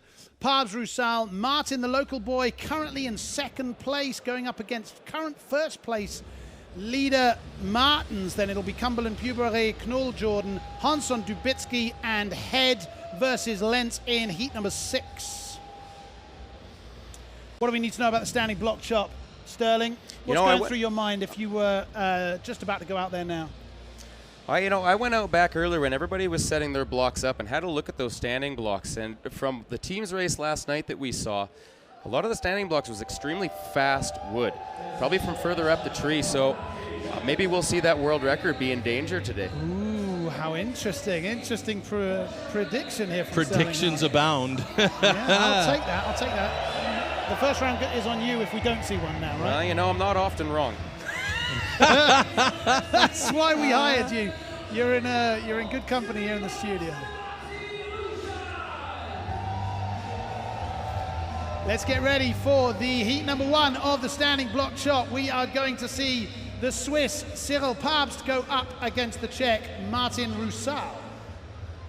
This is the discipline where Martin Roussel really is very, very strong. He was the anchor for the Czech team. So this is an important discipline. It's also one of his best disciplines, so we'll keep a close eye on him. That's not saying anything against Cyril Pabst, however, as he has got some pedigree and he's ready to go. Athletes, ready! Stand to your timber. 3, 2, 1, go! So Cyril Pabst getting really well timed into it, and both of these guys hammering away on those blocks right away. Let's see who's going to switch over to the other side. It's going to be Martin Roussel. Did he have 8 hits on that first side? I didn't see that. I wasn't counting them. Depending on Sterling Hart to do all the counting there. Well, it's looking close for Martin. A couple more drivers should do it. There he goes. 23.83 cut time for Martin Roussel. Cyril Pabst just getting past the 30-second mark as he drops the block in 31.01. Cyril Pabst struggling to find, oh, hello, we're not just timber sportsmen, we're dancers here as well. Loving the connection there with the audience. And even the cameraman or camera operator there. Giving us a little floss. His little thing as well. That's the kind of atmosphere we're enjoying here. Loving that. So we saw Roussel and Pabst there. Pabst struggling for a little bit of consistency. Let's see if these cuts are good, and then let's dive into the debrief. Okay, both cuts are good. That is the confirmation that the singer and dancer and hat thrower Roussel has put a very strong time on the board, 23.55. Pabst just got stuck up there, didn't he? Absolutely, and I did say before that I'm not often wrong, but I may have been wrong in this case. But different wood needs to be chopped in different ways. And I've trained with both of these guys. I've been to check and train Martin Roussel. He likes to take a little bit less slope on this, meaning his angle is not quite as steep. The ideal angle being 45 degrees down, which we see from Cyril Pabst here. Okay. But sometimes this wood, if you put a little bit of extra slope on it, it'll actually help that wood and those chips blow out a little bit quicker. And you can see what we call mishits here, as then each hit is not perfectly following the last. And so that's where we see a little bit of wasted energy and a few extra hits going in. And at this stage of the game, every hit can mean the difference between moving on or going home. Well, he's got some serious moves, this boy, isn't he? And let's not forget, too, this discipline is our last in round one, so these guys have to perform well on the standing block chop in order to gain the points to move on to the next round and be among the top 8 guys going there. You can hear in the arena that he's back. Danny Martin will go up in Heat 2 against Koen Martens. Up until the last round, he was leading the leaderboard. Currently in 3rd place, Koen Martens. He may still jump up there if he has a good time here in standing. He's a very solid standing block chopper. Danny Martin also really, really adept at this discipline. I mean, Danny has been working a lot on all of the disciplines, and Koen Martens even said to us earlier on that he's trained in all 6 disciplines for the event today, so he's going to be on fire today. Ready. Stand to your timber. 3, 2, 1, go! Huge reaction from the crowd straight away. Absolutely. Well, they love seeing these guys hammer that wood.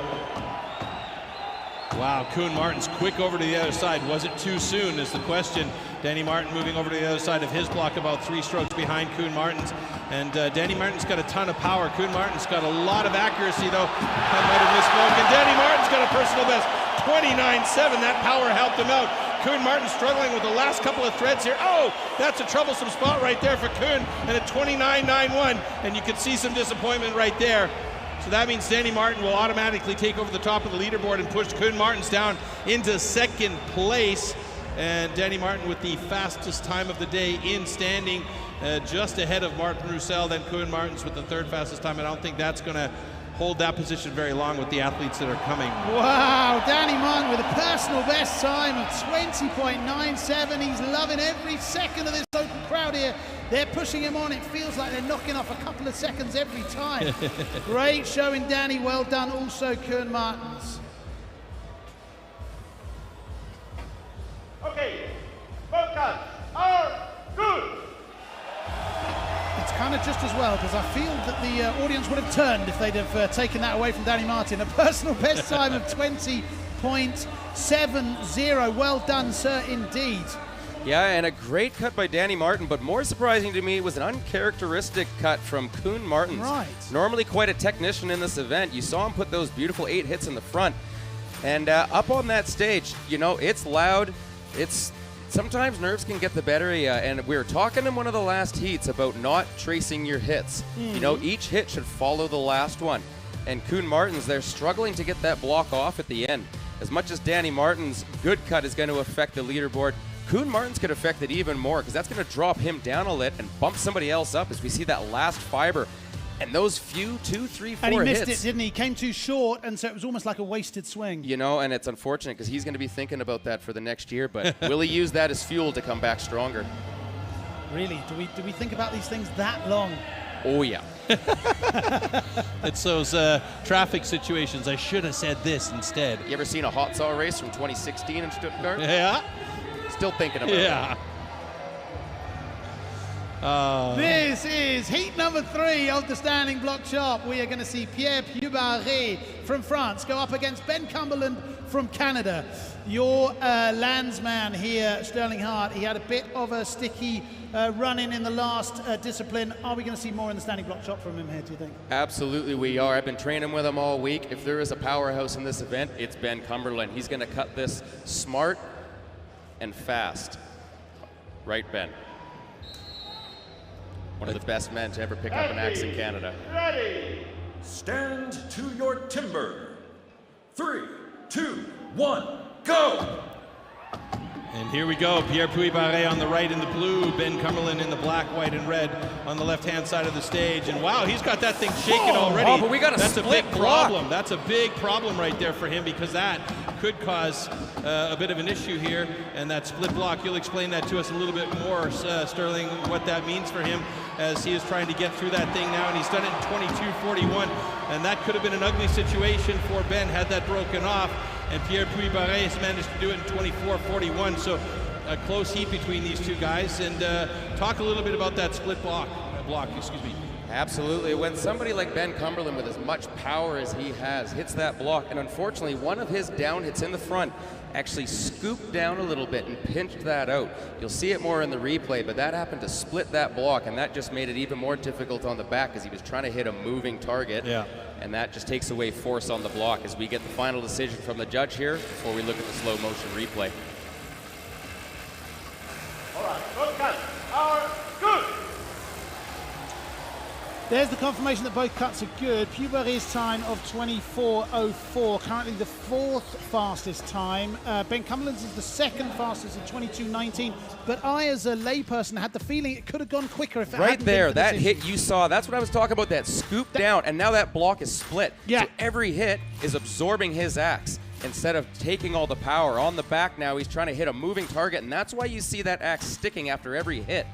And so he's just playing. It's split vertically, I see what you mean. Exactly, right. and now as that block is moving, it's absorbing his axe and it's sticking, and that's not what he quite wanted. And we see Pierre actually run out of wood. And again, not the best cut we've seen from either of those guys, and we'll see how that bubbles out here with our last few. And very strong axemen we've got coming up here. Indeed. Wow, pity. You were talking about how important the wood is. You know, you get that luck of the draw, don't you? Ben was flying through that, and then all of a sudden that probably took a couple of seconds off him. All right, we've got 2 more brutal axemen coming up here. This is heat number 4 of the standing block chop. We're going to see some fireworks from Red McNaull and Jack Jordan. So we had a split block in the last heat there, Sterling. The wood plays a huge role in this competition, doesn't it? Absolutely it does, and it's not just about having the best block, but knowing how to cut each piece of wood as it comes out, and you won't know exactly how that block is going to cut until after that first hit or two. And that's where experience comes in, and somebody like Jack Jordan, who's had an axe in his hand his whole life, that experience plays a big role. Ready. Stand to your timber. 3, 2, 1, go! All right, getting right into it for both of these guys, Jack Jordan and Red McNaull. Big chips coming out for Redmer as he had to cut through one of those chips that was hanging on. Jack Jordan moved over to the other side of his block now, 3 strokes ahead of Red McNaull. Redmer now moving on to the second side of his block. Oh my goodness, that's a personal best. Fantastic time by Jack Jordan, 18:10. One more driver for Red McNaull and a 22:51 for him. Nicely done. That puts Red McNaull in 4th place in the standing block chop, but Jack Jordan tops the leaderboard there in the standing with an 18:10, the first guy to go below 20, in fact below 19 seconds. So that was a great run for the New Zealander. Absolutely, that's a big man swinging a big axe, and he, you know, he went for that safe cut in the front, putting 10 hits in. Basically, we call it doing your homework on the front. So maybe you can skip class later on and get out early, and that's exactly what Jack Jordan did. Okay, both cuts are good. Absolutely love that analogy of the homework there, Sterling. I'm going to remember that one. Jack Jordan, wowee, personal best, 17:73. We were talking about him as a pre-tournament favourite, and he is still there. He had a bit of a slip in the stock short, but he is right back at it. Now, I want to talk you through something here. He went what we call 2 up in the front. He put 2 hits and then 2 hits down. And what that did, normally he was looking for 6 hits in the front and he would go around. But that block came out so hard that he had to go to 10. But knowing that, he went to the backside and made that backside count, and that's what put him to the top of our leaderboard in that standing block chop. It almost felt like that last swing from Jack Jordan that he maybe even wasn't expecting it to go clean through. Well, exactly as I said, he put that large front and he did his homework, and so that block may have come off sooner than anticipated, right? But you'd rather that happen than the block be there longer than you would like. It's a first world problem.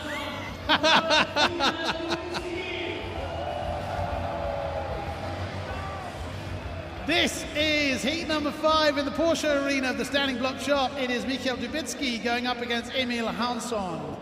Personal bests both in the 16 seconds. They're going to have to go some to knock Jack Jordan off the current standing block chop leaderboard.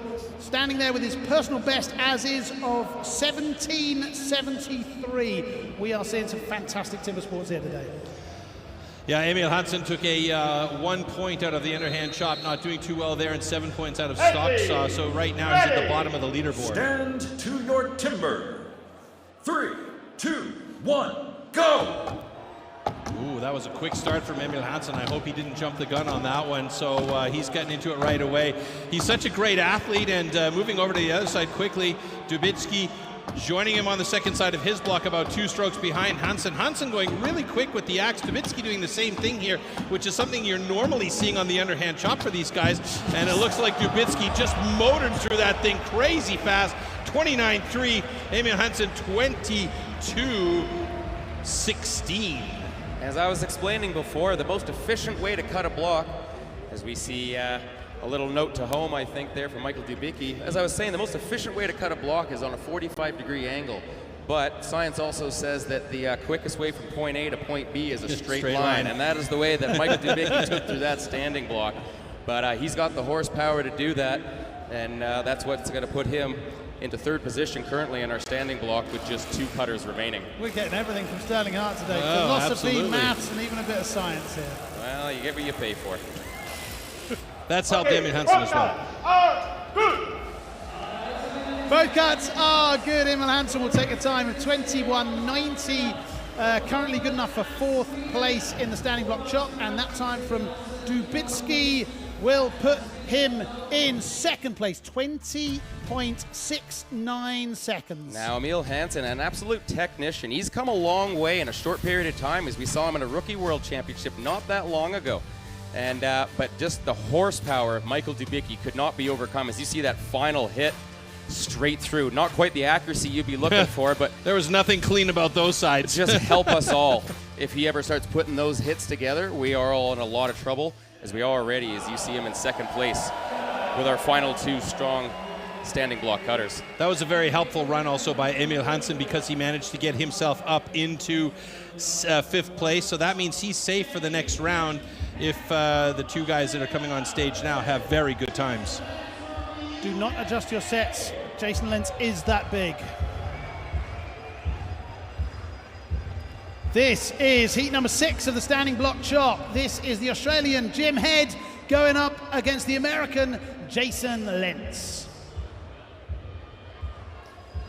Last bit of oil being added to the axe here from Jamie Head. The time that he would need to hit to take the lead in the competition would be 17.73, so look out for that one. Jason Lentz also still in touching distance of the leaders. Ready! Stand to your timber. 3, 2, 1, go! It was a little bit of a bouncy axe for Jason Lentz there. I don't know if you saw that as well, Sterling, but it almost looked like his first driver's bounced out. I didn't just see it, I felt it. Yeah. But I could feel the power of this man. 250 pounds, a USDA-approved beast, going for the drive! Jason Lentz! 15.51, fastest time of the day. Jason Lentz takes over the top spot. He absolutely dismissed that last bit of wood there. That was in his way, and he put it out of his way. Jason Lentz with a scorching 15.51. Sorry, I was just going to say Jamie Head with a 20.06, so not below the 20 mark, but enough for 3rd place right now in standing block chop.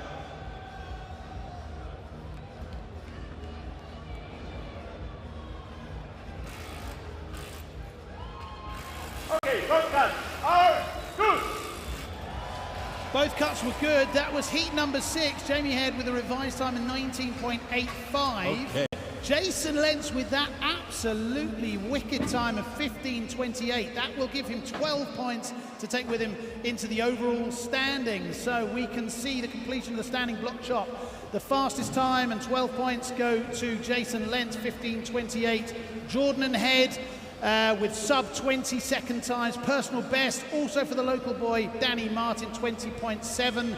And Cumberland with that 22.19 after that split block.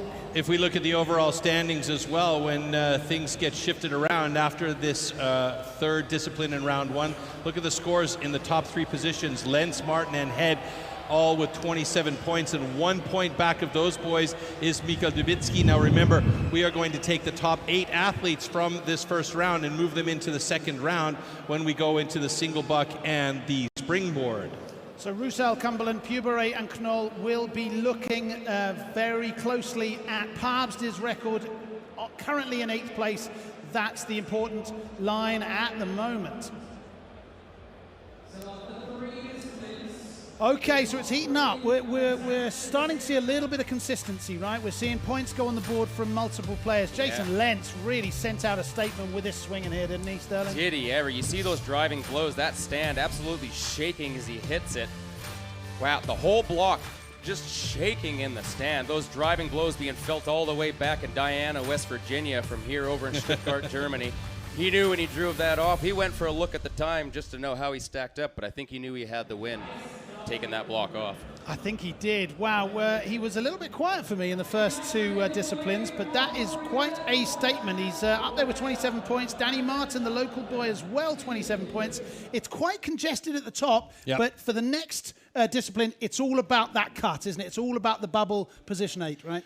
Well, I mean, now we're going to take away, the bottom guys in the list, the top 8 guys moving on to the next round. So round 2 coming up, and that's going to mean 8 athletes are moving from this round into the next round to start with the single buck. And the single buck, as you named it so graciously back in the day, the misery whip is going to be an interesting one for us, because that's where we could see a lot of times change as well, because it's I wouldn't call it the equalizer, but it's kind of among that that for me, that these guys have to have good consistency and rhythm during their runs here. You've probably been in this situation yourself where maybe you're looking up and you're thinking, what have I got to do to make that 8th place? What's going through your mind at this moment? It depends on each competitor. I know when I'm competing, basically, I never try and compete against somebody else. I'm never going for the win. I'm going to cut that block or saw it the best that I possibly can. Because not only is that going to put me in a position to win, if I don't win, it's going to put me in a mental position to be coming back next year, right? If you only stack yourself up against yourself, you're going to be happy at the end of the day with however you do. And as we see those bottom 3 guys in Redmer, Martin, and Ben Cumberland heading home early, they're not going to be happy with that. But, they went out there, they've done the training, and they put everything they had into that. Even though there was some small mental mistakes and maybe the wood didn't come out like they wanted, they put everything they had into that. And I think they should, those 3 guys should rest easy knowing that they stood with the top 12 athletes in the world. Lovely words here. Okay, so the next discipline will be the single buck. This is an unbelievable tool. We saw them out there on the stage earlier. Why don't we check out a clip for you guys so you can get a feel for what kind of machinery they're working with. They call it the misery whip. It's a lot of hard work. It's a real all-body experience, right? Let's check out a clip that explains how the athletes go about dealing with this tool.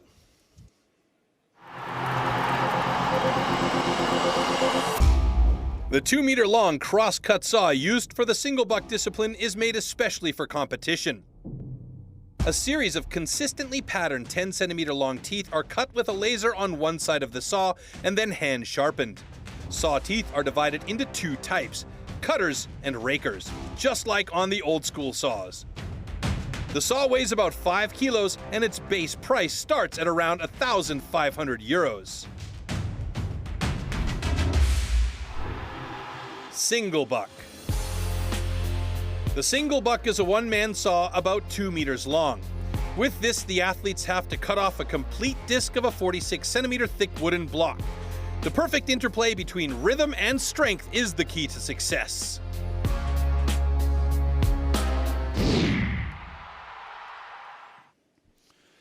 So with 4 competitors already eliminated, we go down to just 4 heats. We're going to see the single buck now.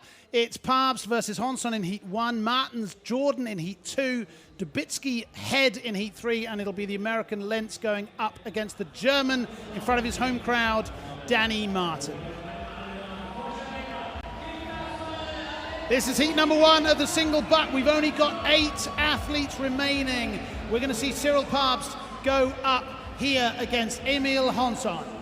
Emil Hansson's dad, Hans-Ove Hansson, absolutely legendary single sawyer, one of the best with this saw in hand. So you know that Emil has the training from his dad to be able to do this discipline very well. And we've seen in past that he is quite adept at this discipline. Cyril Pabst, also very strong single sawyer. So we'll see these two guys going well against each other as we get the final sets of the saw here. And those athletes are allowed that 30-centimeter set in along the top. That's there for safety and to make sure it's consistent for both athletes.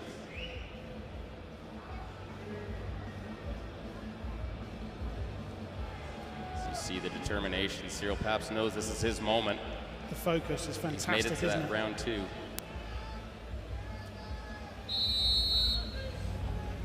Empty. Ready. Stand to your timber. 3, 2, 1, go! So both of these guys getting right into it. You can see the different angles that they're using on these saws. And look at the efficiency of the cut of Emil Hansson. Absolutely fantastic. Look at how quick that was. 11.80. That was an incredibly good time for Emil Hansson. A 15.41 for Cyril Pabst. Personal best for both of these guys here.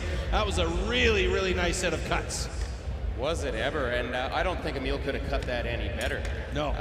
You know, a lot of these blades made from the saw filer J.P. Mercy out of Canada, refiled, and that's what these competitors are looking for. It's not just how good is the wood, how well do you compete. You got to have the equipment as well.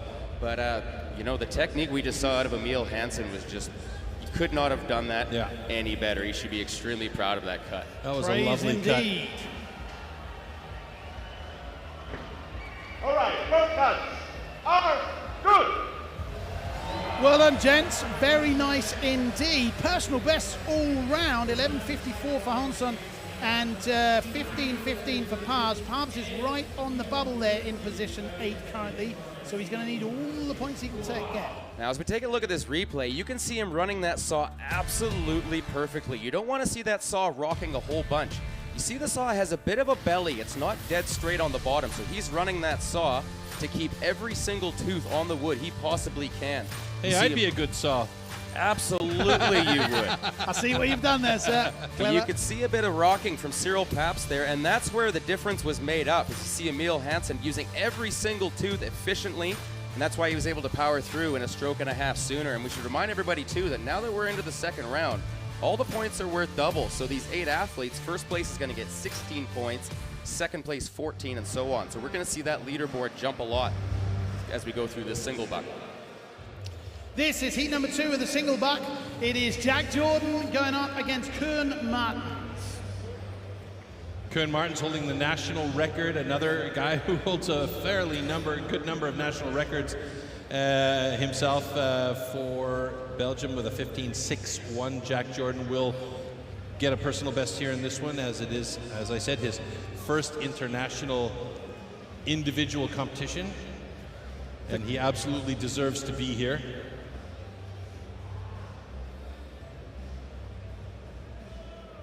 This is Martens in red going up against Jordan in the black. Empty. Ready. Stand to your timber. 3, 2, 1, go!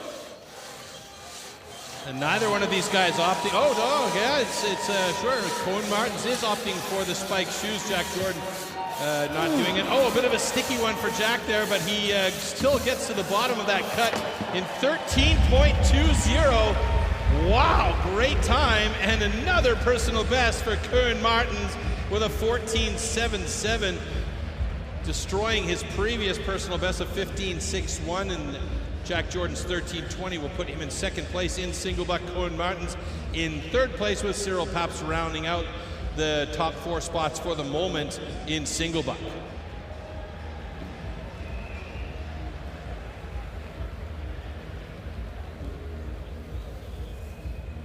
All right, both cuts are good. It looks like Koen Martens is taking that cookie home to celebrate or commemorate that personal best here at the World Championships. Jack Jordan also picking up a personal best. That's 4 personal bests out of 4 runs. That's not bad at all, single bucking, is it? Absolutely, and Jack Jordan had the potential to be winning this event. Now, him sitting currently in second, still with Jason Lentz, Jamie Head, Danny Martin, and Michael Dubicki still to go, that's going to put him into a bit of a tight spot going into the finals. You see 2 contrasting styles here. Kuhn Martin's using every single tooth on that saw, and Jack Jordan, you can see in the background that saw bowing. You wonder what time he would have got if he hadn't had that hookup, right? Right. We try not to think about that because it'll drive you crazy. But, you know, you want to run that saw as true as you possibly can, as we can see it starting to bow there, and that's what caused it to hang up. And one hang up is going to cost you at least a second, if not more. And then you see a bit of chattering on those last 2 back pulls. You know, he didn't keep the saw as level as possible, right? So when he hung up on that push, his foot probably moved. And once his foot moved, that changes the angle. This is heat number 3 of the single buck. It is Mikhail Dubicki going up against Jamie Head. We've already seen 4 personal bests here today. This, we're handing them out. We're handing them out generously here. Will we see more personal bests here in heat number 3? Anybody's guess. I would just wanted to add one more thing too to the bowing that you mentioned, Sterling, that the other problem with the saw bowing like that is that it could bend off and break the cookie away, where you have to reset the saw and cut off that last little bit of tooth, which also kills your time massively. We have seen that, but it's very, very seldom that we do see it when these guys really are on point. Ready. Stand to your timber. 3, 2, 1, go!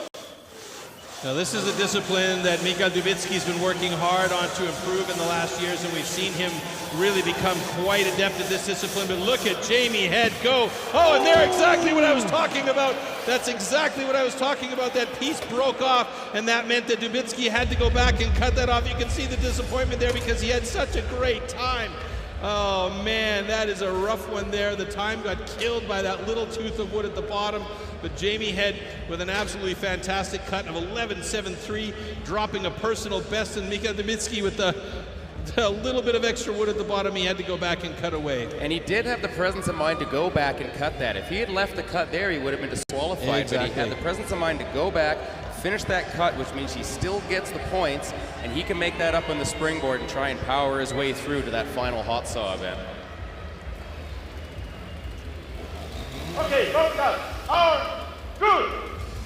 Wow, things are really heating up here in Stuttgart. 5 personal bests already and still 1 heat to go.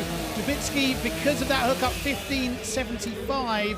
But Hansson's time of 11, I beg your pardon, Jamie Head's time of 11.51, currently the fastest single buck of today. Good enough as it stands for 16 points. Look at the intensity. That is, and Jim is known as one of the best single sawyers out of Australia. You saw him cutting for the team yesterday in a couple races as he's driving those last few off. He looks furious with the wood there. He is, and you got to attack this like a madman, and that's what was able. And as you see Michael Dubicki here, foregoing oxygen in this case, as oxygen makes weak men. But you see that saw bow there, maybe putting a little bit too much weight on it. Luckily, he was able to go back and finish that off. Like, not but what he's going to want. It cost valuable time, didn't it? Absolutely, it does, but he still gets the points. This is the 4th and final heat of the single buck. This is Danny Martin against Jason Lentz. The world record for the single buck stands at 10.47.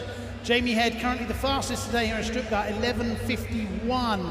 Danny Martin would have to get exactly that time to take the overall lead.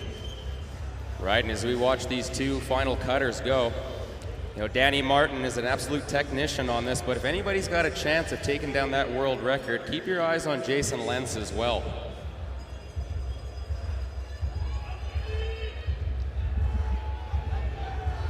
I mean, Jason Lentz's legs go all the way to the floor, so, I mean, he can step back well and truly far away from that block and use the entire length of that saw. Absolutely. Muscles hanging off his earlobes.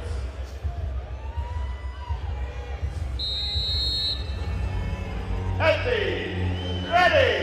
Stand to your timber. 3, 2, 1, go. Good start work by both these guys. Look at the intensity on Danny Martin there as he's pushing through. A little bit of rocking from Jason Lentz. Danny Martin, Jason Lentz, pretty even cut down to the ball. Oh my God! Look at how close that time was. 2:23 to 2:28. Personal best for both of those guys, and they are over the moon. Over the moon. Fantastic run by Danny Martin and Jason Lentz. Outstanding. Danny Martin is having the day of days at his home stadium here. Wowee, that we're going to have to wait and see what those times are resolved down to. But as it stands, Danny Martin, that's the third best time today in the single buck, 12:23. 7 personal bests out of 8 here. This is cracking timber sports. Absolutely. Danny Martin asked for the applause from the home crowd. He got it, didn't he? He's been feeding off that energy. He's looking to get some points and get through to his favorite event, the hot saw. Okay,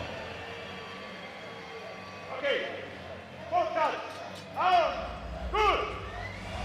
Right, so very interestingly, both times were rounded down a little bit. In fact, Lentz is so much that he ended up with a slightly faster time than Danny Martin. Jason Lentz's time confirmed at 12:08. Danny Martin will take a 12:11. So we've got 7 personal bests out of 8. Let's check out the overall rankings there.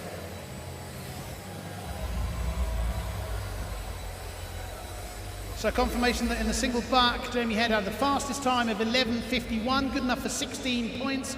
Hanson, Lentz and Martin also with personal bests and sub 13-second times. Dubicki sadly down in 8th place, only 2 points taken with him to the overall standings because of that hook. That means that the overall standings after 4 disciplines are Jamie Head currently with 43 points leading the table, closely followed by Jason Lentz from America with 39 points, Danny Martin, the local boy, with 37 points, and Jack Jordan still in touching distance with 32.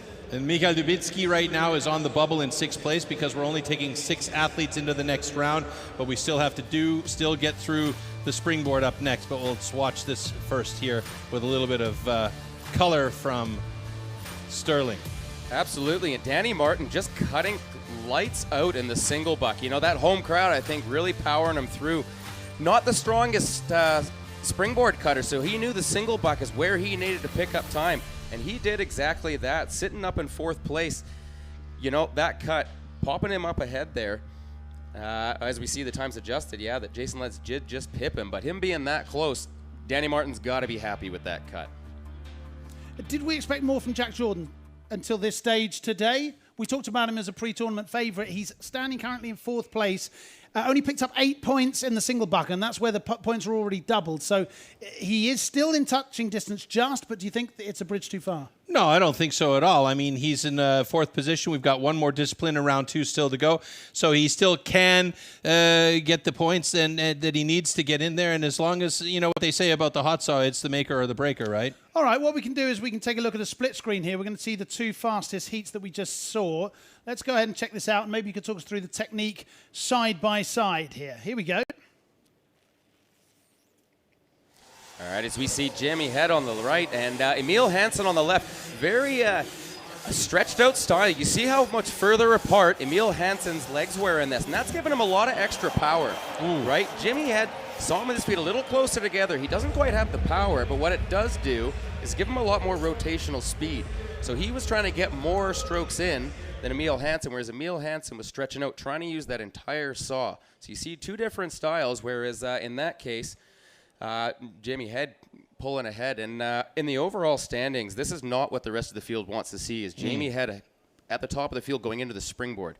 Jamie, he is definitely one of the favorites of the springboard event. So, you know, if he cuts even close to what his average cut is, you know, that's going to put him pretty far ahead going into the hot saw. Interesting stuff. We're going to take a short break here. We will be right back after these messages.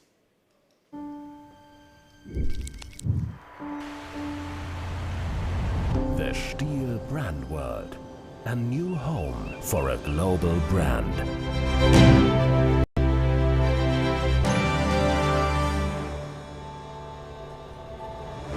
Discover how Andreas STIHL revolutionized forestry work. Feel what moves us today and what we move. Immerse yourself in the fascination of the forest. Informative. 3, Inspiring. 2, 1, go! Entertaining. Experience STIHL from new perspectives in one place that connects everything. The STIHL brand world. There's still some wild out there. But to look for it, you need something that can look adventure in the eye. Something built wild. You need a Bronco. Okay, we're going to do an interview here with Sterling Hart. Sterling, you talked about Emil Hansson, the low center of gravity that he was showing there. I'm worried that his trousers are going to split at that stage. What's the science behind this? I mean, trouser splitting is just part of the game. It just means we have to start charging more for admission, and it's a slightly different show. But when you're up there on stage... He has a very good point. A lot of it depends on who you were trained by. A lot of these European athletes have been trained by guys from overseas. Still over here has done a great job at setting up these training camps to help get countries started that maybe didn't have the strongest programs, and that's bringing young athletes in and helping the sport really grow over here. And, we've really seen that today with Emil Hansson being up there top in the single buck, which is traditionally an event that's been dominated by the big four, Australia, New Zealand, Canada, and the USA. And it's just great to see, that they've obviously put the time in, the training, they have the equipment. Like that single buck by Emil Hansson could not have been technically any better. Mm-hmm. And that's a really awesome thing as an athlete to see. Is other young athletes, especially a young athlete as well. Emil Hansson was on the rookie circuit maybe 2 years ago. Yep. And now here he is on the world stage, poised to head into the finals with the hot saw. That's amazing to see. Before he gets into those finals of the hot saw, though, they got to go through that springboard. Now, you as a former world record holder in the springboard, what are some of the things that the audience out there can look for when they're going into the springboard here? In fact, we can...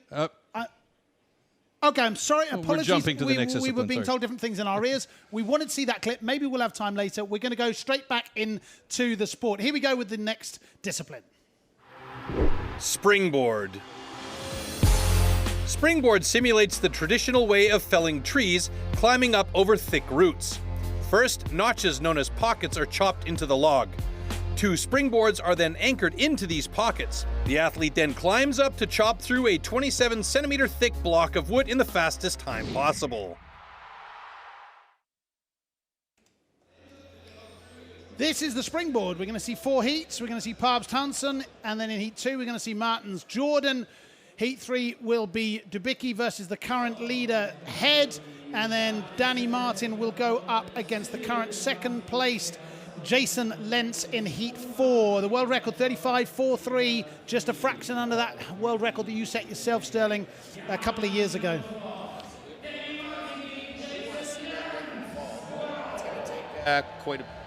We may see that record fall today. Who knows? Who knows? Who knows? Was that tough when you saw it fall? We talked about it earlier, the effort that you put into it back then, and then to see it go a couple of years later? Not at all, and we may see it go again. Who knows?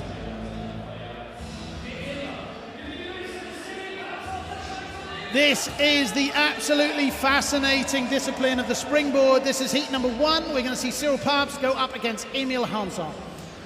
So these are 2 guys that it's going to be an interesting one, and I did want to tap Sterling again for our audience that's out there in the arena here, and for those that are watching internationally on YouTube, Facebook, and on the various TV stations. What are some of the things that they're going to be wanting to keep a close eye on when these athletes are setting their boards, when making their first cuts, and what we want to just watch out for? The perfect board hole is going to be what we call a 4-hit board hole. And that's what all of these athletes are going to be looking to do. So you're going to go on your first pocket, 4 hits, up, 4 pocket, 4 hits. And then once you're up top, you're going to want those boards to be at level or even slightly uphill. So first, the boards are going to be the biggest key factor for getting a good time. And then once they're up top, putting in a solid effort and having that block come off cleanly. Is there a technique to creating those pockets, or are they just whacking? Hit it hard, hit it fast. All right, here we go. Stand to your timber. 3, 2, 1, go! That's what we want to see is that, and he's gone on 4. We're going to see him stick that in. It looks like a good board for Cyril Paps. Both of them up on 4 hits. Emil slightly ahead at this point. Cyril's probably going to go for 6 hits on this top board, but we'll see. He is. Emil boards in. Your first athlete up on the top. This is where he's got to work on that top block now and want to make sure that thing's secured properly, and these athletes have to set that block themselves and secure it properly to make sure it's not wiggling and waggling. And Cyril Paps up top there now too. This is a really difficult discipline. It's so finicky because there's so many things happening all at the same time. Setting the pockets, putting the boards in place, and here that awkward angle backside cut for Emil Hansen, who should get through in under a minute here. He's almost there. He's got to cut through clean. 49.51. That's a nice time for Emil Hansen. Seeing it under a minute is always good. Cyril Paps coming in on the minute mark. Now he opts to change his foot position and hit with the other side. And he's got a lot of material there, but a good final cut with a personal best 104.30. Like to see those personal best drop as well. Oh, I think I saw a flag on the play. There is a flag on the play for the Swede Emil Hansson. I think I know why, because it looked to me like he might have wrenched that top block off a little bit. They'll look closely at that in the Competition Control Center and video review. Correct me if I'm wrong there, Sterling. Maybe it is, and we'll see. There is going to be a video check for potential wrenching from the Swede Emil Hansson. So this is where these guys start to sweat bullets. What are they looking for specifically here? So as my colleagues were saying before, they are checking in for potential wrenching, and what that is instead of actually using the tip of the blade to slice through, they're saying that what he may have done is hit the axe in and then actually pried that block off. So that's what these judges are looking at. You see the slice, and we're going to have a look here and see. Now, it's hard to see exactly from this angle, and it's going to be up to the judges to determine if he did use an unfair technique to wrench that off. What's your feeling? You've looked at a lot of these kind of clips. I mean, it looks pretty good to me. You know, he did everything he could, and that block actually broke. You know, he didn't wrench it off, it broke, because you saw a piece of it left behind there. Which, but it's going to be up to our judges here to have the final say. Is it going to make a difference here in this case because, you know, wrenched off or not, you know, if it did break off, there was still that little tongue that was left sticking up. He went back and cut that tongue off. Wouldn't that count as his final driver and as not really wrenching it? Now, that's something might be looking at as well, because that piece that was left didn't actually run all the way to the top of the block. So Right. they may not consider that uncut wood. So they many were things. probably looking at multiple things there. Yeah. So Dr. Jörg Kurzenberger has spoken to his co-judge Andrew Hall here. We're going to get a decision. Well, I see him smiling, so either that's going to be a good cut for Emil or he's an extremely cruel man. Okay, we need a video check for potential wrenching on stand B. However, both cuts are good. Ah, nice to see that. It turns out that Dr. Jörg Kurzenberger is not a very vicious man. Great video check there, great expert punditry from you there, Sterling. Thank you very much for that. Fascinating stuff. 2 personal bests will be taken into the next round. Currently 16 points for Emil and 14 for Cyril Paps as it stands. And just picture-perfect boards for Emil Hansen. I am very impressed with this young man. His technique and skills at such a young age. And so you see here, he goes for 1 extra hit, maybe 2, and because he's gone through so far, when he goes to hit on the back here, there's not enough structure left in the block for him to actually cut it. So as he goes for this last hit, it's actually going to break this block, as you can see there. 1 more hit here, and I think that's the one.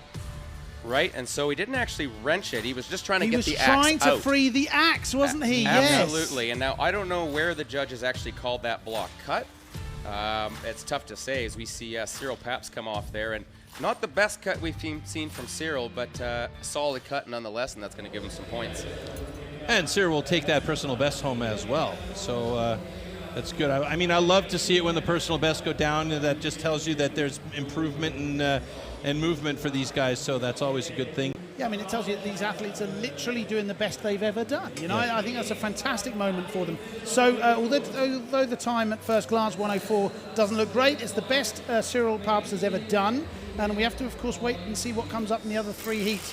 Very interesting, that close-up, particularly that angle that we saw in the replay there really showed us that it wasn't a wrench, that he was just trying to get the axe out. Absolutely, and our camera crew doing an amazing job at capturing those images at high resolution, and that's what's given the judges the assurity to make the correct calls up here on the stage and make sure that we get exactly the champion we want. You can hear the local host, Sandy, and of course our legend of hosting here, Florty, in the arena, really whipping things up. Let's see what we get in Heat 2 here. This is Heat 2 of the Springboard. It is Koen Martens going against the Kiwi, Jack Jordan. So we saw scenes in the first heat, a little bit of scandal, a video check. Will we get clean cuts here in heat number 2? Koen Martens from Benelux going up against Jordan from New Zealand. And both of these guys know it's time to go. You know, this is the make or break. A lot of these guys are sitting on that bubble. As you said, we only take 6 through to the hot saw. So Jack Jordan is an extremely strong chopper, but he knows if he's going to have a chance at a world title here, he's got to put some distance between himself and play catch up on Jamie Head. And he needs to have a good cut here. We haven't seen him do standing block or springboard yet, excuse me. You know, for us as a studio and an audience out there who haven't really seen him in the past do this discipline, it's going to be a first time for us, and he'll also, no matter what time he gets, will have a personal best here today. Here we go. Ready. Stand to your timber. 3, 2, 1, go! All right, again, these guys want to get those perfect pockets, 4-hit pockets, as Sterling said, is the way to go. And it looks like both of them have done just that, getting up onto the first board in sync with each other. Koen Martens starting on that second pocket a little bit ahead of Jack Jordan. Now that first board gets a bit saggy, not too bad though for Koen Martens and tight angle there Jack for Jordan. Getting in. Ooh, but that's a really saggy board. What we do see is that pocket not very deep, and we're seeing some danger. He's going to have to get down and fix that pocket. That's given Koen Martens the upper hand here, who actually took some time. He made some mistakes on that top pocket, but he went back and he fixed it. A very savvy move. Jack's now got his board where he thinks, and he's going to get up there. I don't know if he's going to have enough to catch Koen at this point. An extremely technically sound chopper, as Koen's going to put 2 more hits in, and he's going to make the turn. Yeah, and that board for Jack is just not holding tight. It's still sagging a little bit. And the problem, correct me if I'm wrong here, Sterling, is that a sagging board means you have to step farther forward and you can't use the entire length of the axe to cut. And Koen Martens with a 59.06 celebrating with a little can on top. Absolutely, as we see Jack, and like you said, he's now cutting uphill, so he's not able to get the force that he wants on that axe. His balance is off as this crowd of Stuttgart, Germany, 6,000 strong, cheering the Kiwi Jack Jordan on, taking that block off. 122.67, and the disappointment is evident on Jack Jordan's face. That was just by virtue of a little bit of a troublesome second pocket, but like you said, the technician Koen Martens got up there, got the job done, and that's put him in very good stead, currently sitting in 3rd place in the overall standings after a 2nd place run in Springboard. Yeah, and it was great to see Koen. He actually, his first pocket was very similar to Jack's top. It wasn't quite as deep as he probably would have liked, but he went on it anyways, and because it was a little bit sagging, that made it difficult for him to put his top board in, which took a few extra hits, but he took the time, made sure it was a good one, and because he had that good platform up on top of that tree, he was able to power himself forward and currently sitting in 2nd place, as long as the judge says both cuts are good.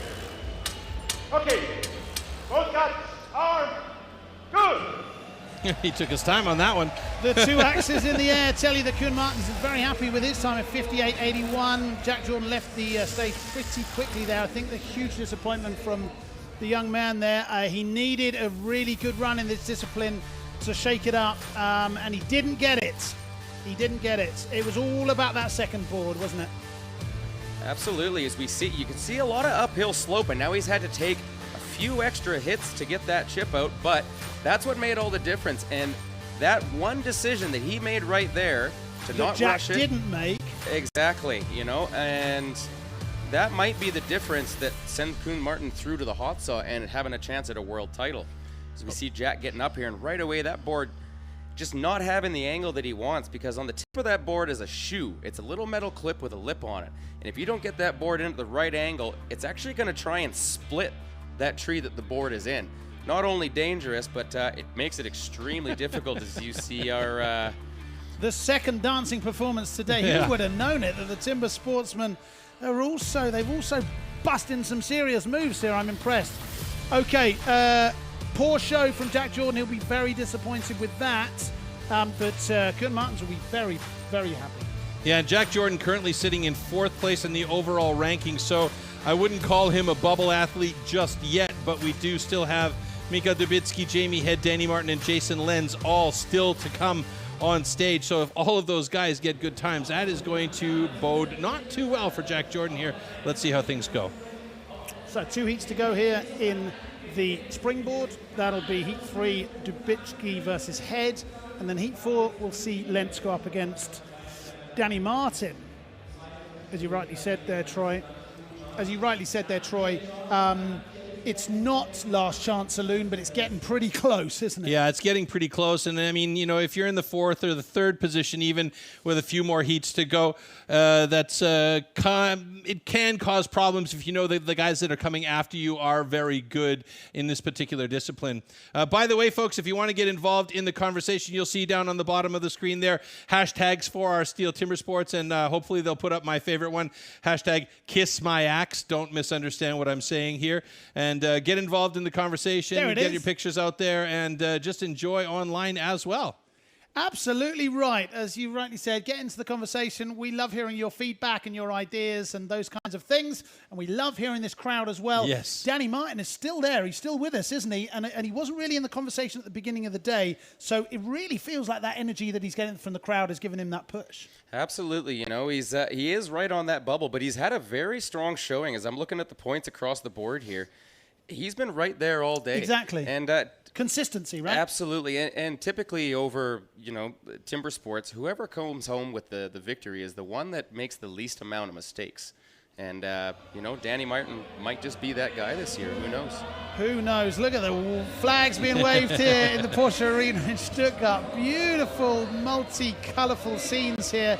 It's an absolutely fantastic atmosphere, and our two local hosts, Florty and Sandy, have done a great job. The smiles all round. That's what timber sports is all about. It's a fantastic, inclusive sport.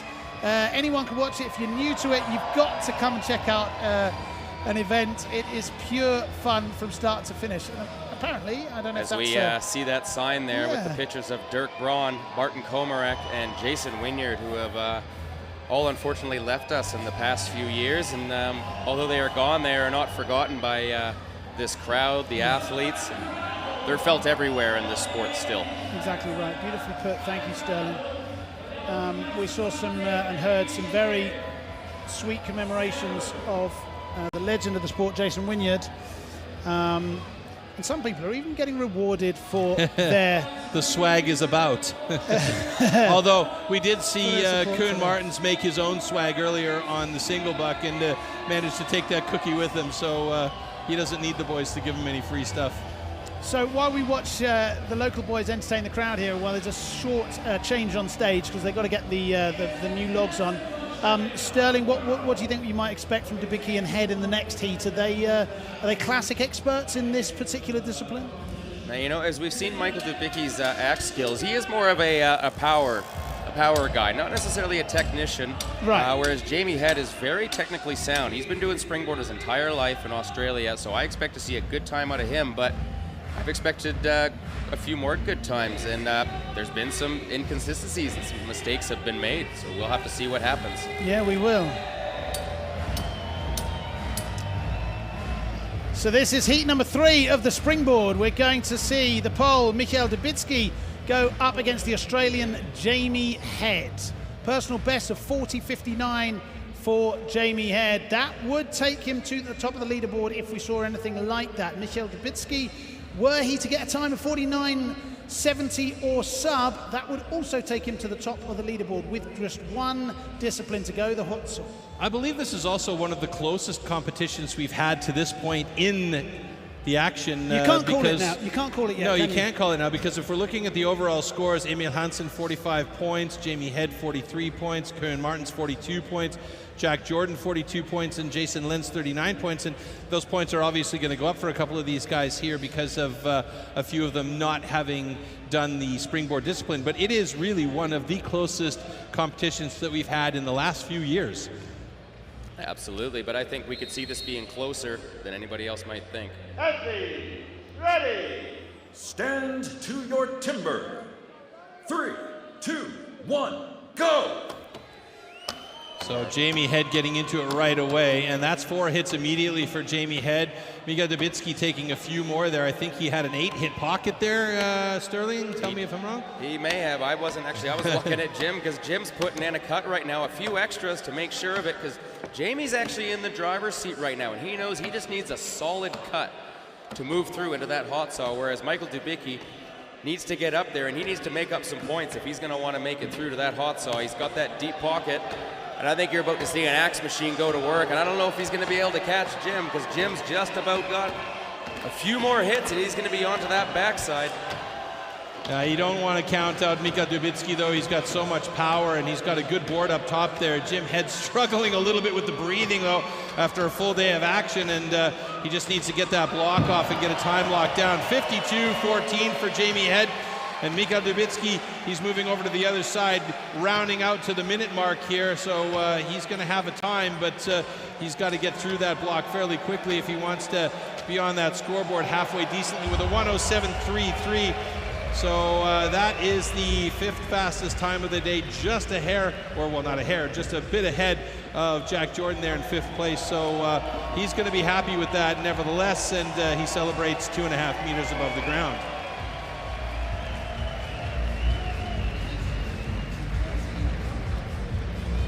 Jamie Head's time of 52.14, currently the 2nd fastest run here in the Springboard. He's been very consistent today, Jamie, hasn't he? Absolutely he has, and as we were saying before, that is the keys. If you want to come home with a world title, it's not necessarily who competes the best on the day, but it's who makes the least amount of mistakes, and Jamie Head has just been very, very consistent all day as we wait for the final say from the judge here on the springboard chop. All right, both cuts are good. Mika Dubitsky put his hand in the air even before the result was given. He was confident about that. Jamie Head currently leading the springboard leaderboard and the overall. Actually, Jamie Head sitting in 2nd. Emil Hansen actually still sitting at the top of that leaderboard, which is very impressive to see. But, you know, Jamie Head didn't quite have the best block that he was hoping for there, but he cut it beautifully. So we see a few extra hits that Michael Dubicki had to put in there, and that's what cost him valuable time getting up there. And, you know, that's really unfortunate. It's extremely difficult to come back from that after you've wasted a few hits on that top board. As we see the determination. One of the most difficult things for athletes like Jamie Head is actually just getting out of their own country. The amount of axemen that come out of Australia that could come here and win a world title is a lot higher than most countries, you know. So it's an accomplishment for him even to just be here. So it's a very good point. I don't expect him to see him waste this opportunity.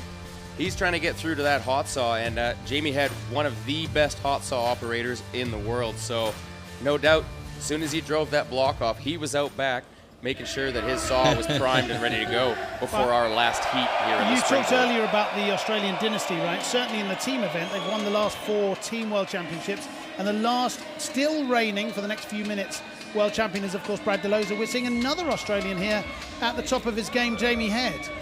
I also wanted to mention Danny Martin and Jason Lentz still to come out for their springboard heat, but if we look at the overall standings right now, Jack Jordan has just slipped down a notch into 5th place.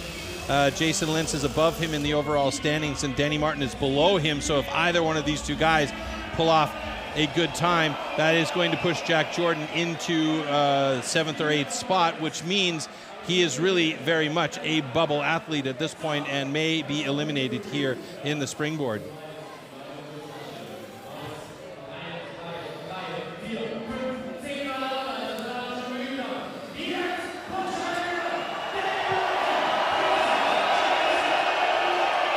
Danny Martin relishing these moments.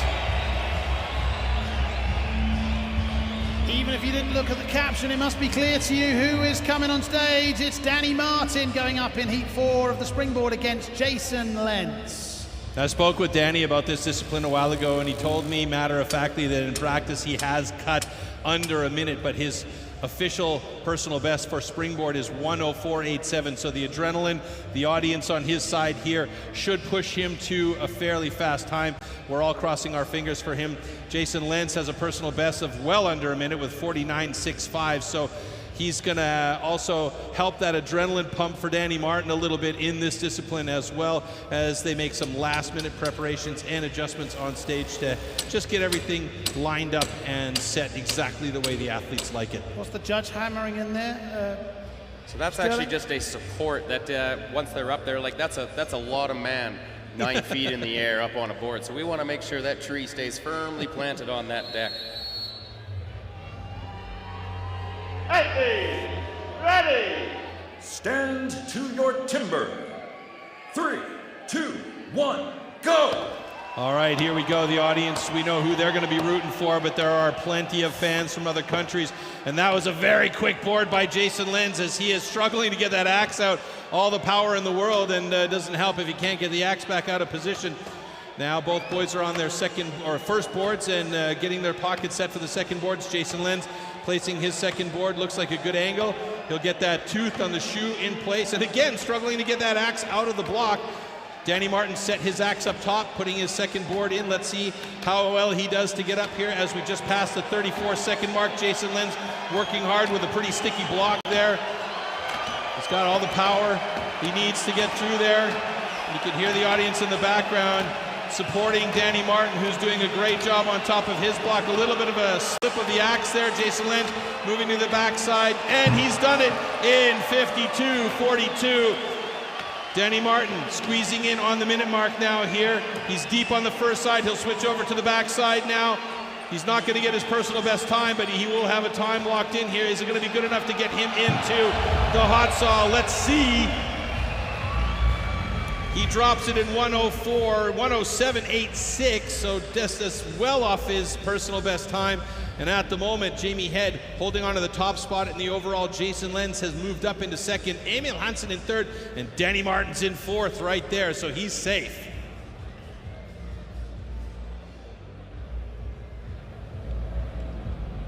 And those were the solid cuts that both of those guys were looking for to try and make it through to that hot saw event. Because once we go into that hot saw, it's now worth triple points. So as long as both of these cuts were good, as soon as that judgment has taken place, we're going to have our top 6 athletes, and then we're going to have some fun. And as you well know, the hot saw can really make you or break you. All right, both cuts are good. Both cuts are good. Big crowd, big cheer from the crowd here. Danny Martin is through. He has his place in the hot saw, currently in 4th place. And Jason Lenz will be joining him as well. Another good time from him, the 3rd best of today. Here we see the confirmation. 2 personal bests, although Jordan's will not please him that much. It's the first time he's competed here, but those 2 points will sadly not be enough for him. Hansen, Head and Lenz take 16, 14 and 12 points respectively, which means that the overall standings currently are Head in 1st place, a 6-point lead over Lenz in 2nd place, who also has a 6-point lead over Hansen in 3rd place. Danny Martin currently in 41 points, but as you said, Sterling, with those 3 times points available, anything could happen in the last round, the hot saw. Absolutely. There's been quite a few upsets so far in that springboard as we see the replay here. Now, Danny Martin actually made a few miscues on his putt. That's a lot more wood than I think he would have liked to have opened up here. And, you know, when you open up that much wood, it means you're going to have to take a few extra hits to get all the way to the back. Because what they're trying to do is get that pocket to a perfect V.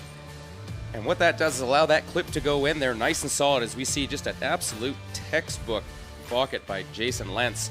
And that gives him a nice solid base to get up there.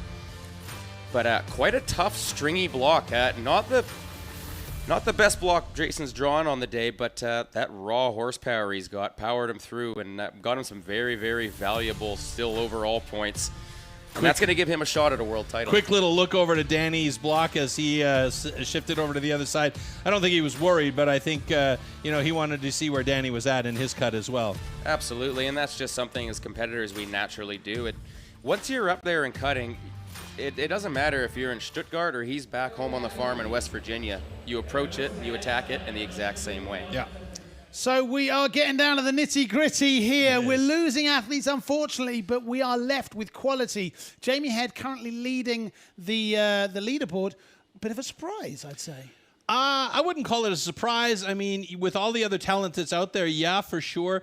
I lost my quarter into the fountain because Jack Jordan is being eliminated from the top 6 that are moving on. So that's a tough one for him.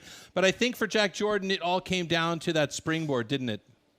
You know, there was a bunch of ultimately that was the knife in the coffin there. But I don't think he cut to his potential today. But it's been a tough day for everybody. We've seen a lot more miscues than we typically have seen in the finals, but it's turning into a really gritty final, and that's what you really love to see in a competition of this magnitude. So we'll see what happens. Okay, what we can do is put the 2 fastest heats alongside each other and check out the technique. Here we go. So we've got Head on the right, the Australian going up against Hansson here on the left in blue and yellow. Yeah, and pretty much dead even up onto that second board. And I can't say enough about this young guy, Emil Hansson.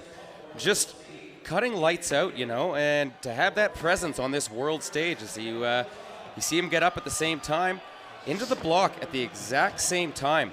And Emil Hansson just outcut one of the best cutters in the world in Jamie Head. Yeah, a Team Australia member up on the board. That's astounding. Always impressive. The only thing for Emil Hansson has been his nerves. It's like you say for a couple of guys when they get out there on that stage. It's the nerves that sometimes can be the real problem. Absolutely, but looks like he had the presence of mind. All right, we are very much at the business end of the competition here. We're going to go to the final discipline. This is the hot saw. Blink and you will miss it. Here we go.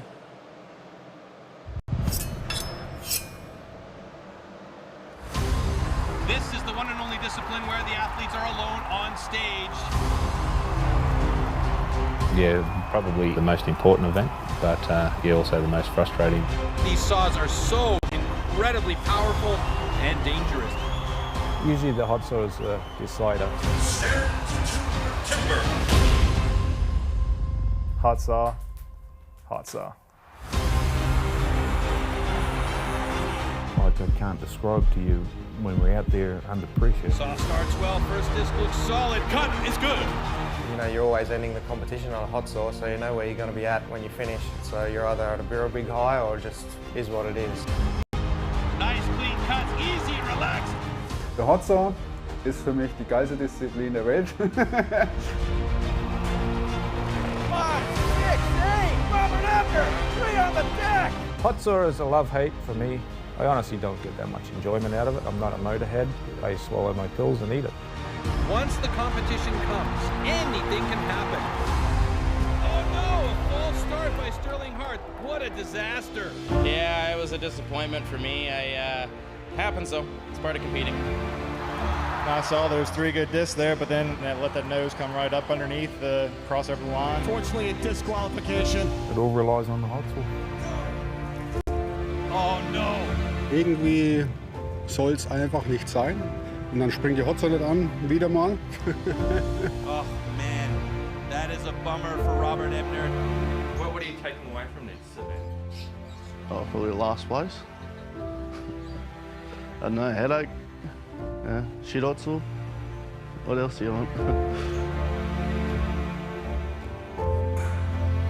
If you have bad luck or if you did wrong, it's part. Just your experience. Oh my goodness.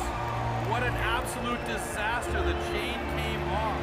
I was not disappointed because everybody see that I can be with the guys in front. It's a bit of a disaster, so it was just operator error, and I didn't perform as well as I would have liked to. Nice safe cut. Oh no! Oh no! Never prepared for that situation, but luckily it started and I got 3 wheels and now I'm the world champion. Yeah, it's the make or break event, you know. I think you love it and you hate it. Das ist eigentlich immer ein geiles Ding. Ich schneide immer sehr sicher. Oh, Great start for both of these guys. Look at how quick it's going for Robert Ebner. Oh my God, Robert Ebner, he's got a world record. Holy smokes, folks. Ich wollte das Ding heimbringen, ich wollte Weltrekord schneiden und ich danke meiner Familie zu Hause und alle, die mich unterstützt haben. Just try to make 3 good cuts and no disqualification. The hot saw is where it's all won, so that's the best event. Well, if that clip didn't get you ready for the hot saw, then nothing will. This is such a fantastic event. Let's dive right into the final discipline of the day, the hot saw.